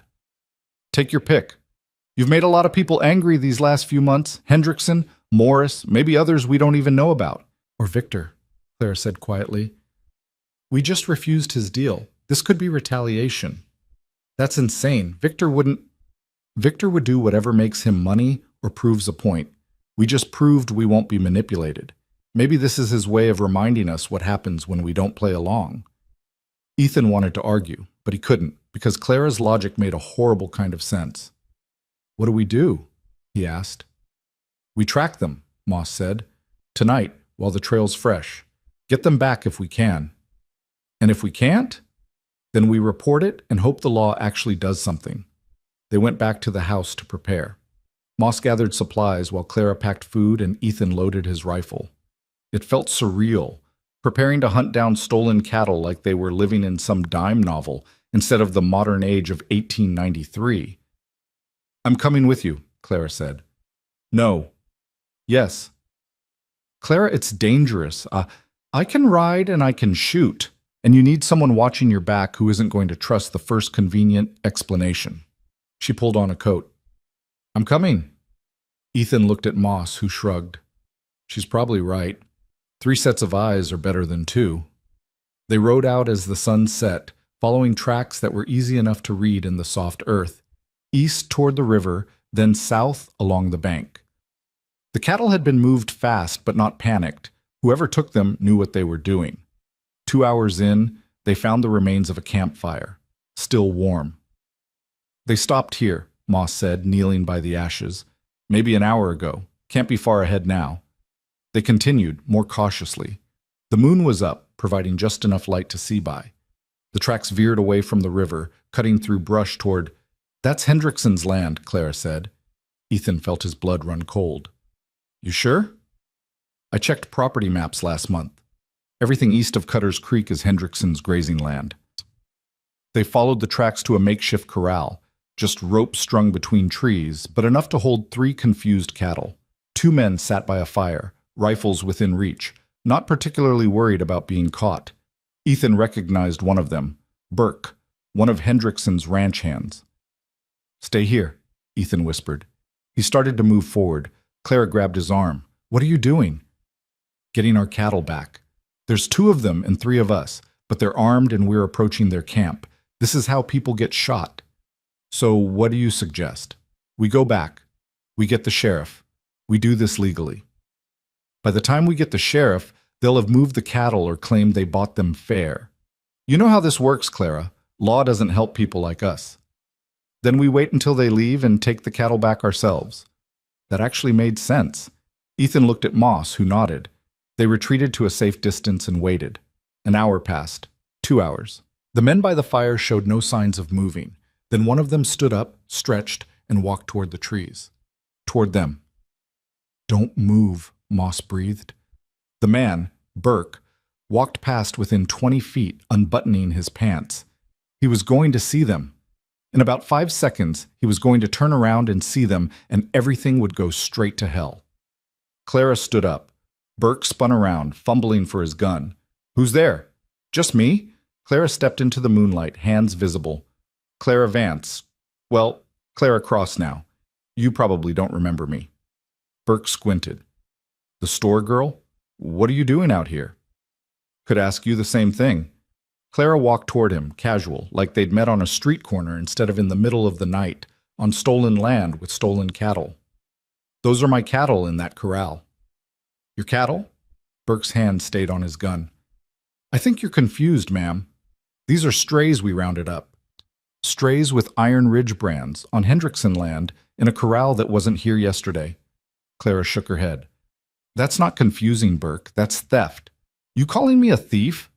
I'm calling the situation what it is. She stopped about 10 feet from him. Behind her, Ethan could see Moss moving quietly to the right, circling. Question is, what are you getting paid to do this? Because I'm guessing not much. Hendrickson's cheap. Burke's face flushed. I don't know what you're talking about. Sure you do. He's paying you to harass us, steal our cattle, cause enough problems that we can't make our loan payments. Then we lose the ranch and he can buy it for nothing at auction. Clara's voice stayed calm. Only problem is, we're not going to default, which means you're risking jail time for nothing. I'm not going to jail. You got no proof. I have tracks leading from my land to here. I have 3 cattle with my brand in your corral. I have you standing here with a guilty conscience written all over your face. Clara took another step. And I have a choice for you. Let us take our cattle and walk away or explain all this to the sheriff. Your call. Burke looked torn. Ethan could see him thinking, calculating odds. Jake, Burke called back toward the fire. We got company. The other man stood up, grabbed his rifle. Everything happened fast. Moss stepped out from the trees, his own rifle aimed. Drop it. Jake hesitated. I said drop it. Jake dropped the rifle. Clara didn't move, didn't flinch, just kept her eyes on Burke. So, what's it going to be? Burke looked at her, at Moss, at his partner standing unarmed by the fire. Then he took his hand off his gun. Take your damn cattle, he said. But this isn't over. Yes, it is, Clara's voice went hard. Because tomorrow, I'm filing a report with the sheriff. And the next time someone touches our property, we're not going to be this polite. They took the cattle, cut the rope corral, got the animals moving toward home. Burke and Jake watched from the fire, not interfering. Ethan kept expecting them to change their minds, to go for their guns, but Clara had somehow diffused the whole situation without a shot fired. They rode back in tense silence, 3 confused cattle trailing behind. Dawn was breaking by the time they got home, everyone exhausted. Moss took the cattle to the pasture. Clara and Ethan stood in the yard, neither quite willing to go inside yet. That was stupid, Ethan said finally, walking up to an armed man in the dark. It worked. It could have gotten you killed. But it didn't. Clara pulled off her gloves. And now we have our cattle back and Burke knows we're willing to fight. He also knows we're alone out here, that we don't have help. We have each other. She looked at him. That's not nothing. They stood there as the sun came up, turning the scrub brush gold. Ethan thought about that phrase. We have each other. 4 months ago, they'd been strangers forced together by desperation. Now they were something else. Not quite partners. Not quite friends. But not strangers anymore either. I'm going to talk to the sheriff today, Clara said. File a formal complaint. It won't do any good. Burke will deny everything. I know, but I want it on record. The next time something happens, we'll have a pattern.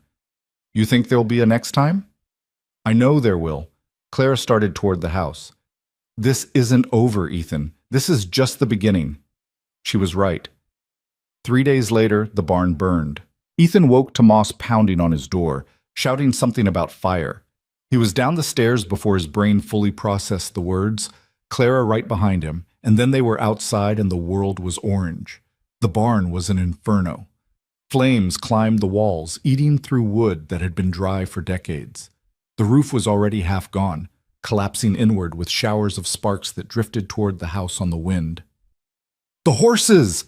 Moss was running toward the blaze. Moss, don't! But he was already inside, and Ethan was running after him because those were their horses, their livelihood, everything they couldn't afford to lose. The heat hit him like a physical wall. Smoke filled his lungs, choking, blinding.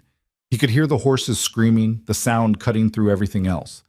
Moss had one by the halter, dragging it toward the door. Ethan grabbed another, felt its terror vibrating through the rope. They got both horses out, went back for the tack, the tools, anything that could be saved. The smoke was so thick now Ethan couldn't see 3 feet in front of him. His eyes burned, his lungs felt like they were full of glass. Clara appeared out of the darkness with buckets. The well! We need water! It's too far gone. The house isn't. She was already running back, and Ethan realized with cold horror that she was right. The wind was pushing embers toward the main house, toward the roof with its patched tarp, toward everything they'd spent 4 months building. They formed a chain, Clara at the well, Moss running buckets to Ethan, Ethan throwing water on the house roof and walls. Over and over until his arms screamed and his throat was raw, and the barn finally collapsed in on itself with a sound like the world ending.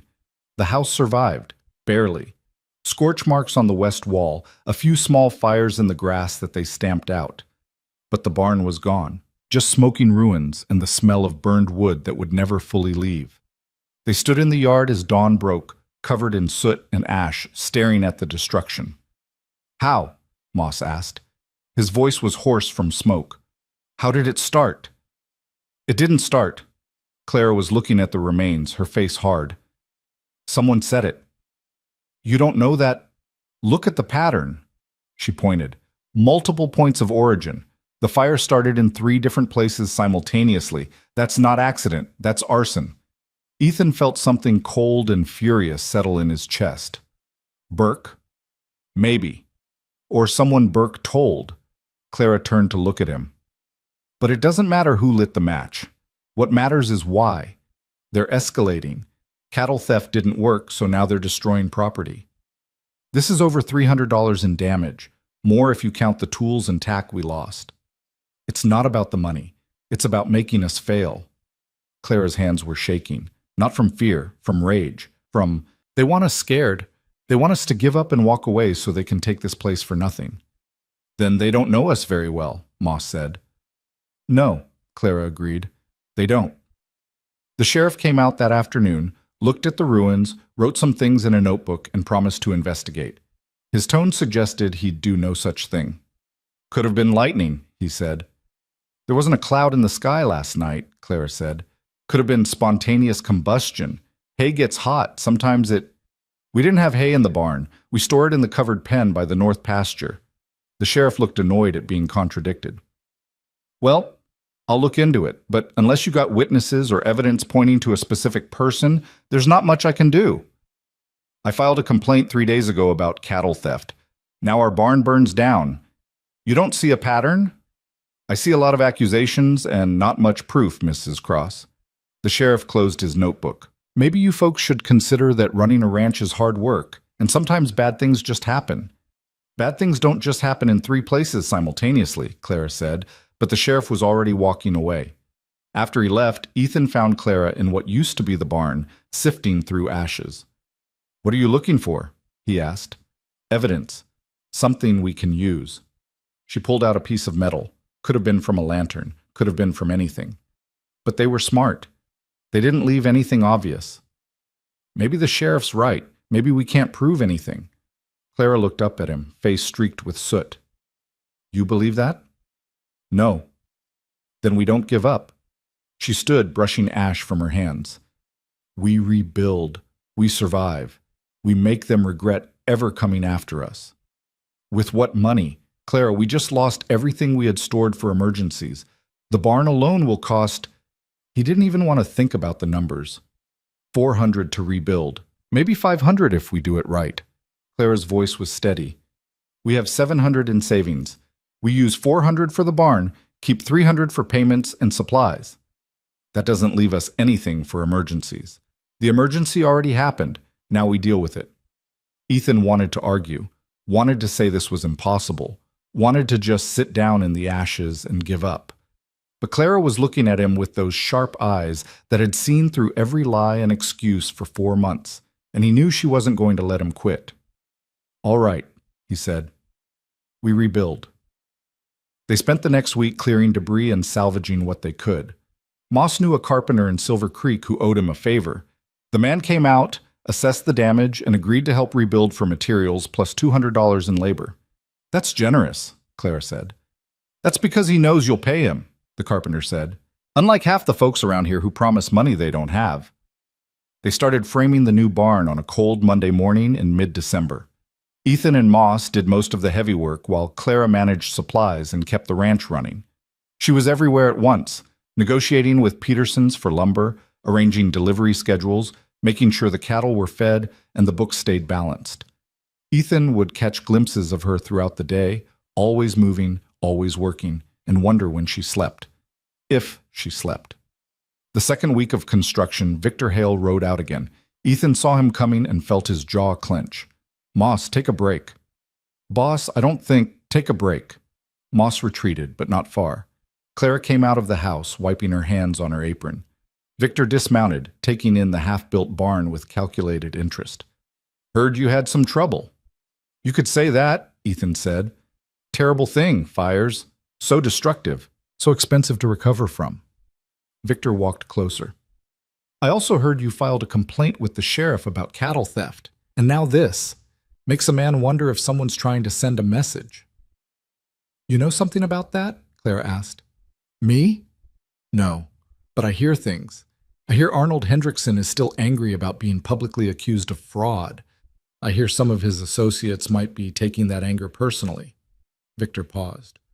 I also hear you're spending your savings on rebuilding instead of putting it toward your loan payments. Our payments are due in March, Ethan said. We'll have the money by then. Will you? Because from where I'm standing, you're about $400 poorer than you were a week ago. That's almost half a payment. Victor's smile was sympathetic, but his eyes were cold. I'd hate to see you come up short after working so hard. We won't come up short. I hope not. Because you remember Section 12 of your loan agreement, any default means the entire balance comes due immediately. That's roughly $17,000 now. Victor let that sink in. You don't have $17,000, Mr. Cross. Is there a point to this visit? Clara asked. Her voice was ice. The point is, I'm still willing to help. That land adjacent to your property? Still available. If you bought it with my loan, you'd have 200 more acres to work with. More room to grow, more revenue streams, more ways to ensure you can make your payments. We don't need more debt. You need more income. Debt's just the tool to get there. Victor pulled out a paper. I've had my lawyer draw up terms. 10% interest instead of 12. 15-year repayment instead of 10. Very generous considering your current situation. Clara took the paper, read it, and handed it back. No. Mrs. Cross, I don't think you understand. I understand perfectly. You're offering us a noose disguised as a rope. You want us so deep in debt that we can never climb out. That way, when we inevitably miss a payment, you can take everything. She stepped forward. But here's what you don't understand, Mr. Hale. We're not that desperate anymore. Yes, we lost a barn. Yes, it's expensive. But we're still solvent, we're still making progress, and we're still not interested in your help. Victor's smile faded. You're making a mistake. We're making a choice. There's a difference. Choices have consequences, Mrs. Cross. So do threats. Clara's eyes narrowed. Was that you? The barn? I have no idea what you're talking about. You show up with a loan offer days after our barn burns down. That's either remarkable timing or remarkable planning. Careful. Victor's voice went hard. Accusations like that can get you in trouble. So can arson. So can conspiracy. So can fraud. Clara didn't back down. You want to play this game? Fine. But don't pretend you're here to help us. You're here to profit from our destruction, and I'll be damned if I let you.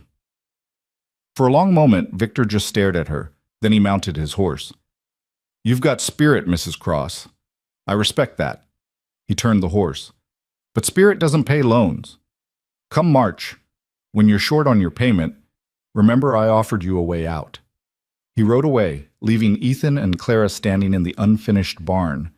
That was dangerous, Ethan said. So is letting him manipulate us. Clara was still staring after Victor. He knows something about the fire. Maybe he didn't light it himself, but he knows who did. Can we prove it? Not yet, but we will. The barn was finished 3 days before Christmas.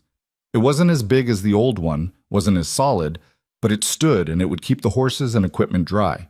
That was enough. Clara insisted on having a small celebration. Moss, Ethan, and her, standing in the new barn with coffee and the last of the preserves from the fall garden. To survival, Moss said, raising his mug. To stubbornness, Clara added. To not letting the bastards win, Ethan finished. They drank. It tasted like victory, small and hard-won. Christmas itself was quiet. Clara cooked a decent meal with the chicken she'd traded for with Peterson's wife. No gifts, no decorations, just food and the knowledge they'd made it through another crisis without breaking. My father used to love Christmas, Clara said quietly. They were sitting at the kitchen table after Moss had gone to bed. He'd close the store for the day, make a big dinner, invite anyone who didn't have family, said no one should be alone on Christmas. That where you learn to cook? That's where I learned a lot of things. How to manage inventory, how to deal with difficult customers, how to spot when someone's cheating you. She stared at her coffee. He was a terrible businessman, but a good man. I spent years trying to save his store, but you can't save something from itself. Is that what you think about this place? That you're trying to save it from itself? I think this place was worth saving. His store wasn't. She looked at him. There's a difference. Ethan wanted to ask what made Iron Ridge different. What made it worth the effort when her father's life work hadn't been? But the answer was probably something neither of them wanted to examine too closely. Thank you, he said instead, for everything. For the barn, for the books, for not giving up when you had every reason to. Thank you for letting me stay when you didn't have to. We're married. You don't need permission to stay. We're legally bound, Clara corrected. That's not the same thing. They sat in silence, the gap between them both smaller and larger than it had been 4 months ago. The new year came in cold and harsh. January meant snow, which meant harder work and higher feed costs. But the cattle were healthy, the barn was standing, and they had enough saved to make their March payment with a little left over. Then Victor's prediction came true. Ethan was in town getting supplies when he ran into Martin Driscoll outside the bank. The man looked uncomfortable. Mr. Cross, I need to speak with you. About what? Your loan. There's been a complication. Ethan felt his stomach drop. What kind of complication? Not here. Come to my office. They walked to the bank in silence. Driscoll's office smelled like cigars and desperation. He gestured for Ethan to sit, then pulled out a folder. Your next payment is due March 15th. That's $820 plus accrued interest, total of $873. I know, we'll have it. I'm sure you will. But there's been a change in the terms. Driscoll slid a paper across the desk. The bank has adjusted the interest rate on your restructured loan. Going forward, you'll be paying 10% instead of 8%. Ethan stared at the paper. You can't do that. We have a signed agreement, which includes a variable rate clause. Section 9, subsection 3. The bank reserves the right to adjust rates based on market conditions and borrower risk assessment. That wasn't in the original terms. It was. Page 4, paragraph 2. Driscoll's face was sympathetic but unmoved. I'm sorry, Mr. Cross, but this is legal. Your March payment is now $920 instead of $873. and all subsequent payments will be calculated at the new rate. Ethan felt the world tilting. They had budgeted for $873. They could make $873, but $920 meant cutting into savings they didn't have, meant another $100 they'd have to find somewhere. "This is Victor," he said. "I don't know what you mean." "Victor Hale. He's on your board. He pushed for this increase." Driscoll didn't deny it. "Mr. Hale is a valued member of our banking community. His recommendations carry weight. His recommendations are designed to destroy us. His recommendations are designed to protect the bank's interests. If you're unable to make the new payment amount, we'd be happy to discuss restructuring options." "Let me guess. Options that involve taking on more debt at even higher rates?" Driscoll said nothing. Ethan stood up. "We'll make the payment." "I hope so, for your sake." He walked out of the bank feeling like he'd just been robbed. Because he had been. Legally, systematically robbed by men in suits who knew exactly how to manipulate terms and conditions until they got what they wanted. Clara took the news with her usual composure, which meant her face went very still and her hands curled into fists. "Section 9, subsection 3, she said. "I read that clause. I thought it was standard boilerplate. Did it say they could raise rates?" "It said they could adjust rates based on risk. I thought that meant if we missed payments, not just because they felt like it." She pulled out their copy of the loan agreement, started reading. "There. The lender reserves the right to adjust interest rates based on market conditions and periodic borrower risk assessment at their sole discretion." That last part, Chuck, sole discretion. That's the trap. They don't need a reason. They just need to want to. "So what do? "We make the payment. We don't have a choice." Clara did the math in her head. "We have $823 in savings. We need $920. That's $97 short. We can sell something. We've already sold everything we can afford to sell. The horses we need for work. The cattle are our revenue. The equipment is essential." She set down the paper. "We need to find $97 in 6 weeks. How?" "I don't know yet." That night, Clara went through every ledger, every invoice, every receipt looking for money they didn't have.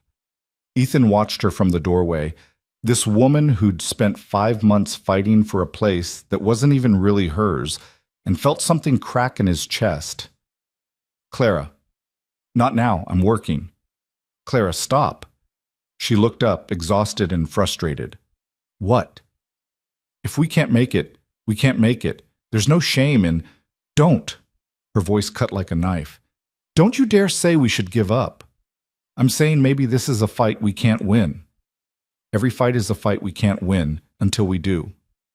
Clara stood up, papers scattering. "You think I don't know the odds? You think I haven't spent every day for 5 months calculating the exact probability of failure? It's high, Ethan. It's really high. But it's not 100%. Not yet. And as long as there's a chance, I'm going to keep fighting." "Why?" The question burst out of him. "Why does this matter so much to you?" "Because it's mine." The words echoed in the small room. Clara's face was flushed, her hands shaking. "Because I've spent my entire life being dismissed and ignored and treated like I don't matter. And this place, this ranch, this impossible situation, it's the first time anyone has ever needed what I can do. It's the first time I've been essential instead of optional. So yes, I'm going to fight for it. Because if I lose this, I lose the only thing that's ever made me feel like I have value." The silence after that was crushing. Ethan crossed the room, took her hands. They were cold, trembling. "You have value, Clara. You've always had value. This ranch doesn't give you that. You brought that here with you. That's easy for you to say. You're, She stopped. "I'm what?" "You're someone. You own land. You have a name. You exist in the world in a way that matters. I'm just the spinster daughter of a failed shopkeeper who got lucky enough to marry a rancher desperate enough to take her." "That's not true." "It is true, and I'm fine with it. I knew what this was when I agreed to it, but don't ask me to give up the one thing that makes it bearable." Ethan pulled her closer, and for once she didn't resist. She just stood there, letting herself be held, letting herself be human instead of the calculating machine she'd turned herself into. "We'll find the money," he said. "How?" "I don't know. But we'll find it. Together.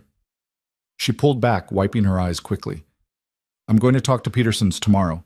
See if they'll buy our spring wool early. It's only about $30, but it's something. I'll check with some of the other ranchers, see if anyone needs temporary help. In the middle of winter? People need fences mended, roofs patched. There's always work if you're willing to do it. Clara nodded. Started gathering papers again, back to business. But something had shifted between them. Some wall had come down just enough for Ethan to see what was behind it. Fear and determination and the kind of loneliness that came from being strong because no one ever gave you the option to be anything else. They spent the next 6 weeks hustling. Ethan took every odd job he could find, mending fences, helping with a barn raising, hauling supplies for the general store. Clara sold the spring wool early, negotiated a bonus from Petersons for consistent business, and somehow convinced Morris to pay them for store credit she'd accumulated but never used. Dollar by dollar, they scraped it together. March 14th, the day before the payment was due, Clara counted out their savings, $918. We're $2 short, she said. Ethan almost laughed. After everything, after 6 weeks of grinding work and impossible choices, they were $2 short. I have $2, Moss said from the doorway. He'd been listening. He walked in and put $2 silver on the table. Been carrying these for luck. Figure you need them more than me. Clara stared at the coins, then she pushed them back. We can't take your luck. It's not luck, it's payment for watching you two fight like hell for 5 months, worth every penny. This time, when Clara's eyes filled with tears, she didn't hide them.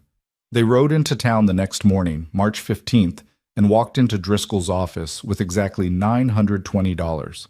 Clara counted it out twice, made Driscoll sign a receipt, and kept the receipt in her hand the entire walk back to the wagon. We did it, Ethan said. We made one payment, Clara said. But she was smiling. They rode home through spring sunshine, past land that was starting to green up, past cattle that were healthy and thriving. The ranch wasn't saved yet. They had years of payments left, years of fighting, but they'd won this round, and sometimes one round was enough. That night, sitting at the kitchen table going over the books, Clara looked up at Ethan and said, 4 years and 2 months left. He knew what she meant, their sentence, the 5 years they were bound together by Section 12 of their loan agreement. Feels longer, he said. Feels shorter, she corrected. Then, quieter. I'm glad we're doing this together. Even if it's hard, even if it's impossible, I'm glad it's you. Ethan reached across the table and took her hand. Yeah, me too. It wasn't love, not yet, maybe not ever, but it was partnership and respect and the kind of trust that came from standing back to back against the world. For now, that was enough. Spring turned into summer, and with it came the kind of heat that made everything feel like it was moving through molasses. But the cattle were thriving, the crops were coming in, and for the first time in years, Iron Ridge Ranch felt like something more than just a place Ethan was trying not to lose. Then Victor Hale showed up at the town council meeting in June with a foreclosure notice that had nothing to do with Iron Ridge. Clara heard about it from Peterson's wife when she went to pick up feed. They're taking the Carmichael place. Bank's foreclosing next week. The Carmichaels have been ranching that land for 20 years, Clara said. 22. But they missed 3 payments.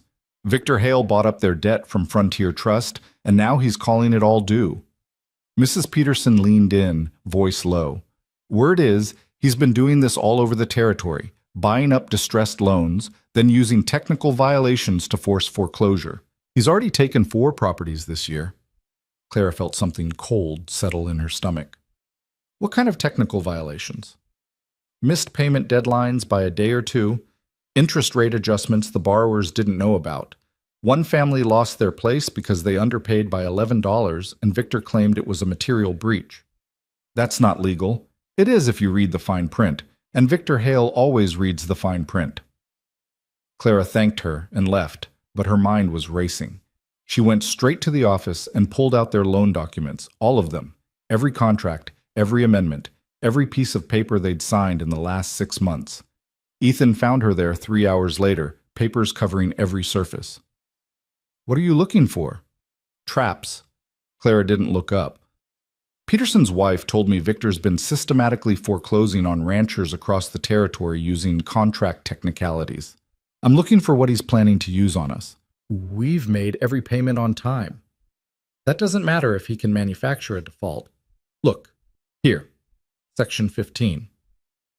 Borrower agrees to maintain property insurance in amounts satisfactory to lender. What's satisfactory? We don't have a number. That means Victor can claim our insurance is insufficient anytime he wants. Ethan felt his chest tighten. We have insurance. For how much? I don't know. Whatever the policy says. Clara found the insurance documents, read through them. $2,000. That covers the house and barn, but not the land improvements, not the well, not half the equipment.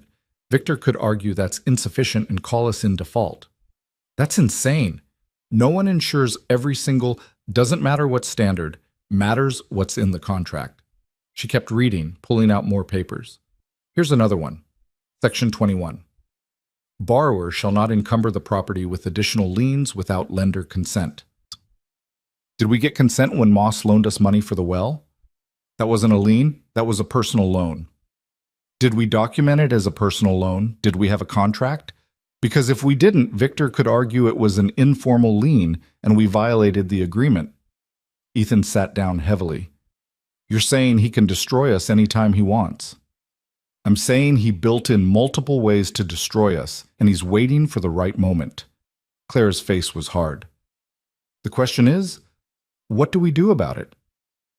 They spent the next week trying to shore up every vulnerability they could find. Got written confirmation from Moss that his loan was personal, not secured by property. Increased their insurance coverage by taking on a second policy they could barely afford. Documented every payment, every transaction, every interaction with the bank. But Clara knew it wouldn't be enough, because men like Victor Hale didn't need legitimate violations. They just needed enough ambiguity to make a case that would cost more to fight than to settle. The attack came in July, but not from the direction they expected. Ethan was in town when he saw Burke, Hendrickson's man from the cattle theft, talking to the sheriff outside the general store. Burke saw Ethan, smiled, and walked away. The sheriff went into his office. Ethan followed. Sheriff, what was that about? Official business, Cross, nothing that concerns you. Burke works for Hendrickson. Anything involving him concerns me. The sheriff sighed. He filed a complaint. Says you and your wife trespassed on Hendrickson property back in November, threatened him with weapons, and stole 3 head of cattle. For a moment, Ethan couldn't speak. That's a lie. Those were our cattle. He stole them from us. You got proof? We filed a complaint, which went nowhere because you didn't have evidence. Now Burke's got 2 witnesses saying they saw you on Hendrickson land with guns drawn, making threats. The sheriff pulled out a paper. I'm required to investigate. That means I need you to come in for questioning. This is Victor. He's behind this. This is Burke making an official complaint. You want to make counter-accusations, you're welcome to. But right now, I need you to answer some questions. Ethan rode back to Iron Ridge, feeling like the walls were closing in. Clara listened to the whole story, her face getting harder with each word. It's coordinated, she said. Victor's been buying up distressed loans all year, forcing foreclosures. But we're not distressed enough yet, so now he's manufacturing legal problems to make us vulnerable. How does a cattle theft accusation help him? Because if you're convicted, that's a criminal record. Section 18 of our loan agreement, borrower warrants they have not been convicted of crimes involving dishonesty or property violation. A cattle theft conviction would trigger that clause. I didn't steal anything? Doesn't matter. The accusation alone creates uncertainty, and uncertainty makes banks nervous. Clara paced the kitchen. He's going to keep manufacturing problems until we can't keep up. Legal bills, insurance costs, defending against false accusations. It all drains resources we need for loan payments. So what do? We fight back, but not the way he expects. Clara stopped pacing. Victor's been buying distressed loans, right? That means there's a paper trail, records of purchases, foreclosure proceedings, legal filings. If we can prove he's been systematically targeting ranchers using fraudulent contract interpretations, we can expose the whole operation. How do we prove that? We talk to the families he's already destroyed. We get their stories, their contracts, their foreclosure notices. We build a case showing a pattern of predatory lending and fraudulent foreclosure. Claire's eyes were bright with something dangerous. And then we take it public, force the bank to investigate, force the territory government to act, make it cost him more to continue than to stop. It was a massive undertaking. It would take time they didn't have and resources they couldn't spare. But looking at Claire's face, Ethan knew she'd already decided. "All right," he said. "Where do we start?" They started with the Carmichaels. The family had already been evicted, but they were staying with relatives in Silver Creek.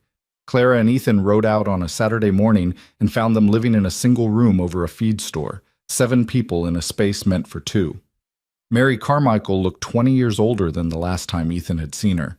Her husband John sat in the corner, staring at nothing.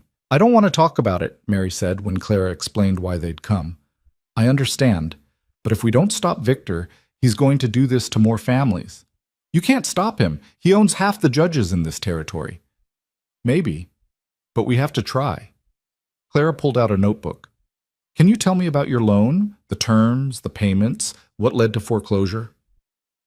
Mary was quiet for a long moment. Then she started talking. Their story was familiar. Restructured loan after a bad year, variable interest rates that jumped without warning, a payment that arrived one day late due to a mail delay. Victor had used that as grounds to declare the entire loan in default. When they tried to cure the default, he'd tacked on so many fees and penalties that the amount owed had nearly doubled. "We offered to pay everything," Mary said. "Sold our cattle, our equipment, everything. But Victor said it was too late. The foreclosure was already in motion and couldn't be stopped." She wiped her eyes. 22 years of work gone because of one late payment. And the worst part? Victor bought the property at auction for half what we owed. He made money destroying us. Clara wrote it all down. Asked for copies of their loan documents, foreclosure notices, any correspondence with the bank. They visited 4 more families over the next 3 weeks. Every story was the same: variable rates, technical violations, manufactured defaults. Victor Hale had perfected a system of legal theft, and no one had thought to fight back because fighting cost money they didn't have. But Clara had something the others didn't. She had rage and documentation skills and the absolute refusal to accept that this was how things had to be. By mid-August, she'd compiled a file 3 inches thick: loan documents, foreclosure notices, correspondence, witness statements. A pattern so clear that even a sympathetic judge would have to acknowledge it. "Now what?" Ethan asked. "Now we need leverage." Clara stared at the file. "Because even with all this evidence, taking on Victor Hale in court will cost thousands of dollars and take years. We need something that forces him to settle quickly." "What kind of something?" "I'm working on it." She worked on it for 2 more weeks, barely sleeping, going through every document with a precision that bordered on obsessive. Ethan would find her in the office at midnight, at 3 in the morning, always reading, always calculating. Then she found it. "Ethan," her voice was shaking when she called him into the office. "Look at this." It was a deed transfer. Victor Hale purchasing the Carmichael property at auction for $4,200, dated May 15th. "Okay, we knew he bought it." "Now look at this." She pulled out another document. A loan sale agreement showing Victor Hale purchasing the Carmichael debt from Frontier Trust and Loan for $8,900. Dated May 10th. "I don't understand." He bought the debt for $8,900. 5 days later, he foreclosed and bought the property for $4,200. That's a $4,700 loss. So, maybe he made a bad investment. Victor Hale doesn't make bad investments. And look at the property value assessment from the county. The Carmichael land is worth at minimum $12,000. If Victor bought it for $4,200, he made a profit of almost $8,000. Clara's hands were shaking. But that only works if the foreclosure auction was rigged, if he suppressed bidding somehow, or if he had an arrangement with the auctioneer to keep other buyers away. Ethan felt his pulse quicken. That's fraud. That's criminal fraud. And if he did it once... She started pulling out more files, more auction records. The Patterson property, purchased for $3,100, worth $9,000. The Schneider place, purchased for $5,800, worth $15,000.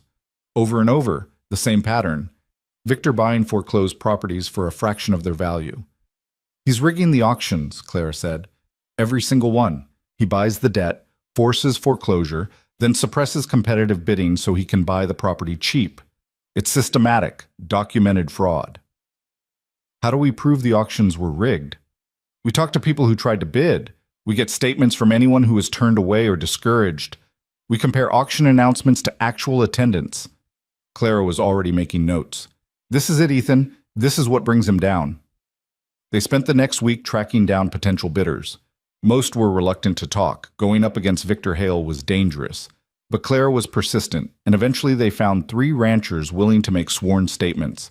All 3 told the same story. They'd shown up to bid on foreclosed properties, only to be told by the auctioneer that the sales had been postponed or canceled. Later, they'd learned the auctions had proceeded as scheduled, just without any competitive bidders present. Clara compiled everything into a formal complaint and took it to the territory's attorney general office. The clerk there looked at the file, looked at Clara, and shook his head. This is a serious accusation against a prominent businessman. These are serious crimes by a criminal who happens to be rich. Do you have any idea the kind of resources Victor Hale can bring to a legal fight? Do you have any idea how many families he's destroyed? Are you going to investigate or not? The clerk sighed. I'll pass it along to the Attorney General, but don't expect miracles. These things take time. We don't have time. Our next loan payment is due in 6 weeks, and Victor's going to manufacture another crisis before then. I can't control the timeline, ma'am. Clara left the office furious. They rode back to Iron Ridge in tense silence. It's not going to work, Ethan said finally. The Attorney General's office isn't going to move fast enough. I know. So what do we do? Clara was quiet for a long moment. Then she said, We force Victor's hand. The next morning, Clara rode into town alone and went straight to the newspaper office. The Silver Creek Gazette was a small operation. 1 editor, 1 printer, published weekly. The editor, a man named Samuel Worth, looked surprised when Clara walked in with her 3-inch file. Mrs. Cross, what can I do for you? I want to buy a full-page advertisement for next week's edition. That's expensive, $12. I'll pay $15 if you run it on the front page. Clara opened the file. And I want you to read this first, because what I'm about to publish is going to make some powerful people very angry, and you should know what you're getting into. Worth read for 20 minutes, his face getting harder with each page. When he finished, he looked at Clara with something like respect. You're accusing Victor Hale of systematic fraud. I'm publishing documented evidence of systematic fraud. There's a difference. He'll sue you into oblivion. He'll try. But first, he'll have to explain these auction records in court, and he'll have to do it publicly, with every rancher in the territory watching. Worth tapped the file. If I print this, he'll come after the paper too. If you print this, you'll be the editor who exposed the biggest fraud in territory history. Your circulation will triple. Clara leaned forward. I'm not asking you to editorialize. I'm not asking you to take a position. I'm just asking you to publish facts, dates, numbers, public records. Can you do that? Worth looked at the file for a long moment. Then he smiled. Front page, $15. But I want an exclusive on the follow-up story when Victor Hale goes down. Deal. The advertisement ran the following Wednesday. 1 full page listing every foreclosure Victor Hale had conducted in the last 2 years. The purchase prices, the auction dates, the property values. And at the bottom, in bold print, how many families have to lose everything before we investigate fraud? The reaction was immediate. By Thursday, half the territory was talking about it. Ranchers who'd lost their property were coming forward with their own stories. Families who'd been too scared to speak up before were suddenly finding their courage. The Attorney General's office was flooded with complaints, and Victor Hale was furious. He showed up at Iron Ridge on Friday afternoon with 2 lawyers and a lawsuit. Clara met him in the yard, Ethan beside her. You've made a serious mistake, Victor said, waving the newspaper. This is libel, defamation. I'm going to own this ranch when I'm done with you. Everything in that advertisement is public record, Clara said. Truth is an absolute defense to defamation, so sue me. I'll see you in court. You don't have the money for a legal fight. Neither do you, apparently, since you had to rig auctions to make a profit. Clara's smile was sharp. By the way, the Attorney General opened a formal investigation this morning. They'll be subpoenaing your records by Monday. Hope you kept good documentation. Victor's face went purple. You have no idea what you've started. I know exactly what I've started. I started the end of your little empire. Clara stepped forward. You thought you could destroy us like you destroyed everyone else. But you made a mistake, Victor. You underestimated how much I hate losing. This isn't over. You're right. It's not. Because on Monday, I'm filing a civil suit on behalf of every family you defrauded. We're asking for full restitution plus punitive damages. And we're asking for it publicly, in front of every newspaper in the territory. Clara's eyes were ice. So you can sue me for libel if you want. But while you're doing that, you'll be defending yourself against fraud charges, civil suits, and a federal investigation I'm pretty sure is coming once the territorial attorney general talks to his friends in Washington. Victor stared at her. Then he turned to Ethan. You're going to let her do this? She doesn't need my permission. She's her own person. She's going to destroy you both. She's going to destroy you, Ethan corrected. We're just watching. Victor left, his lawyers trailing behind him. Clara stood in the yard until the dust from his departure settled. That was dangerous, Ethan said. I know. He could still come after us. Let him try. But Victor didn't come after them, because by Monday, he had bigger problems. The Attorney General's investigation moved faster than anyone expected. Turned out, when you had documented evidence of fraud and public outrage demanding action, bureaucrats could actually work efficiently. They subpoenaed Victor's records, interviewed auction attendees, and within 2 weeks had enough evidence to file criminal charges. Victor Hale was arrested in early September on 12 counts of fraud, conspiracy, and illegal property seizure. The news spread through the territory like wildfire. The man who'd seemed untouchable, who'd destroyed families and accumulated property and power for years, was sitting in a jail cell waiting for trial. Frontier Trust and Loan, desperate to distance themselves from the scandal, offered settlements to everyone Victor had foreclosed on. Full restitution of property or cash value, plus compensation for damages. The Carmichaels got their land back. The Pattersons, the Schneiders, all of them. Families that had lost everything were suddenly whole again, and Iron Ridge Ranch's loan was forgiven entirely. Driscoll delivered the news himself, looking like he'd aged 10 years in 2 weeks. The bank has decided to cancel your outstanding debt as part of the settlement. You're free and clear. Clara took the document, read it carefully. This cancels everything? All remaining payments? All of it. Consider it our apology for Mr. Hale's actions. Victor Hale doesn't work for the bank. He was on our board. That's close enough for liability purposes. Driscoll looked like he wanted to be anywhere else. You're clear, Mrs. Cross. No more debt, no more payments. The ranch is yours. After he left, Claire and Ethan sat at the kitchen table, staring at the document. We're free, Ethan said. We're free, Clara echoed, but she didn't sound happy. What's wrong? Nothing's wrong. This is what we fought for. She set the paper down. It's just Section 12, the marriage requirement. That was tied to the loan. If the loan's canceled, we can get divorced, Ethan finished. The 5-year requirement doesn't apply anymore. They sat in silence, the reality settling between them. They'd fought for 6 months to save this ranch, to survive, to make it work. And now they were free. Free of debt, free of Victor Hale, free of each other if they wanted.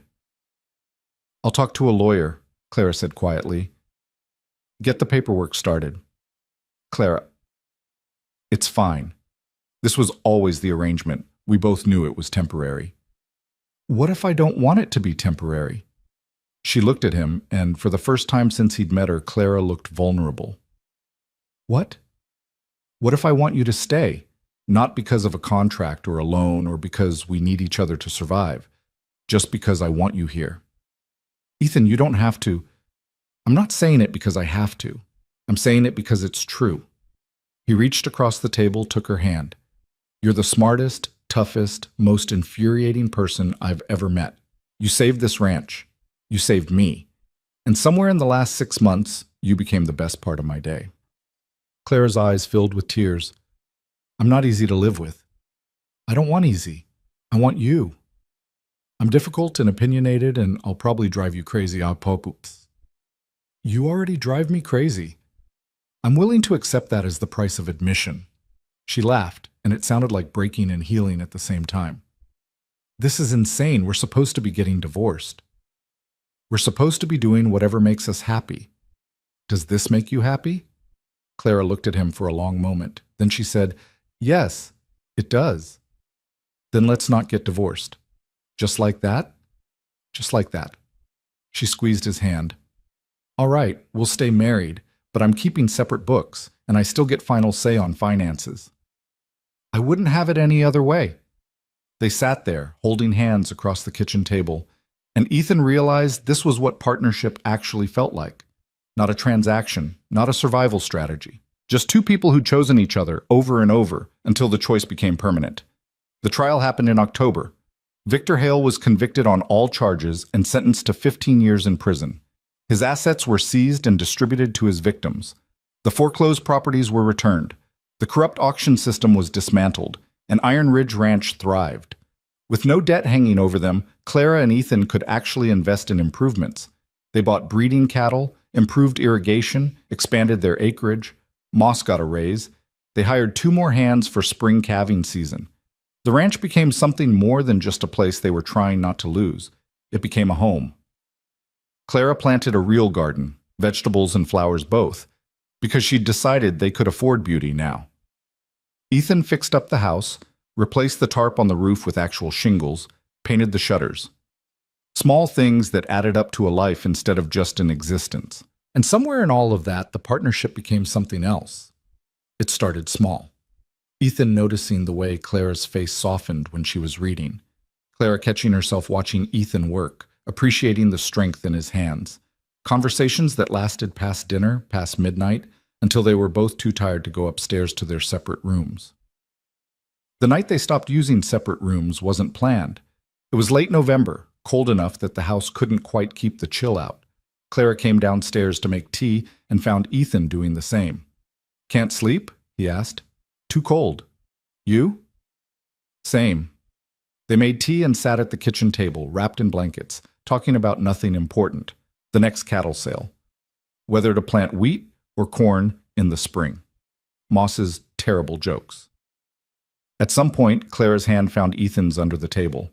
At some point, the conversation faded into comfortable silence. At some point, Ethan said, You could stay down here, with me, if you want. Clara looked at him. Are you sure? I've been sure for months, just waiting for you to be ready. I'm ready. They went upstairs together to Ethan's room, and for the first time since this whole arrangement started, they were husband and wife in every sense that mattered.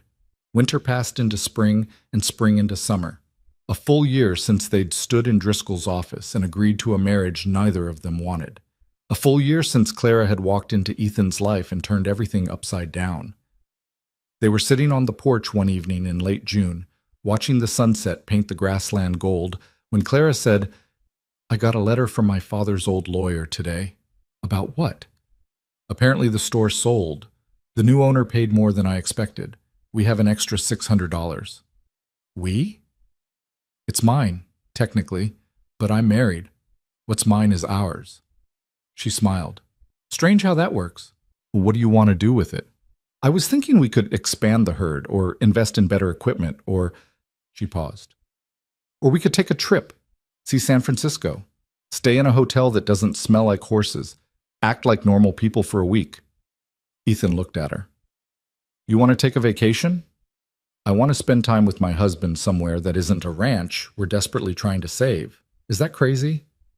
No, that's probably the sanest thing you've said all year. They went to San Francisco in August, stayed in a hotel with actual running water and beds that didn't creak, ate at restaurants where the food came on real china, walked along the waterfront like tourists instead of ranchers who never stopped working. And for 1 week, they were just Ethan and Clara. Not survival partners, not business associates, just two people who'd chosen each other and were still choosing each other every single day. On their last night, sitting on the hotel balcony watching the city lights, Clara said, Thank you. For what? For not giving up. For trusting me. For making this into something real instead of just an arrangement. I should be thanking you. You saved my life. We saved each other, Clara corrected. That's what partnership means. They returned to Iron Ridge at the end of August, tanned and rested and ready to face another year of ranch work. The place looked good. Moss had kept everything running smoothly in their absence. The cattle were healthy, the crops were coming in strong, and the books showed they'd actually turn a profit this year. A real profit. Not just survival, but success. That night, lying in bed with Clara beside him, Ethan thought about how far they'd come. From strangers forced together by desperation to partners who'd fought their way through fraud and fire and impossible odds. From a transaction to something that felt an awful lot like love.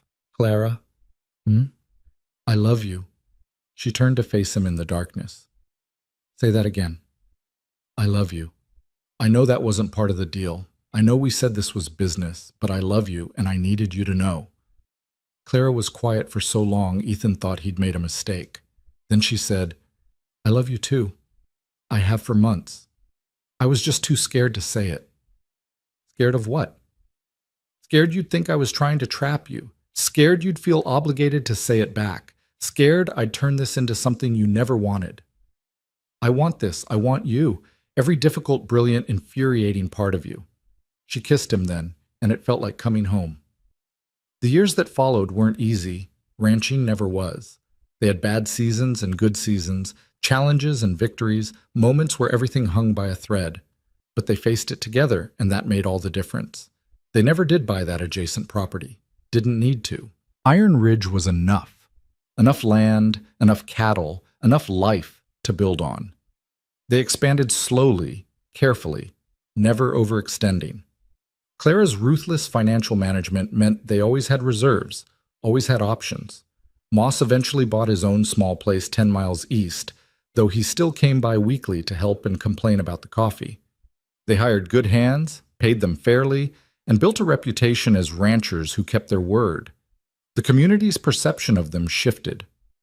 Clara went from being the unwanted spinster who'd trapped a desperate rancher to being the woman who'd taken down Victor Hale. Respect followed, and with it, influence.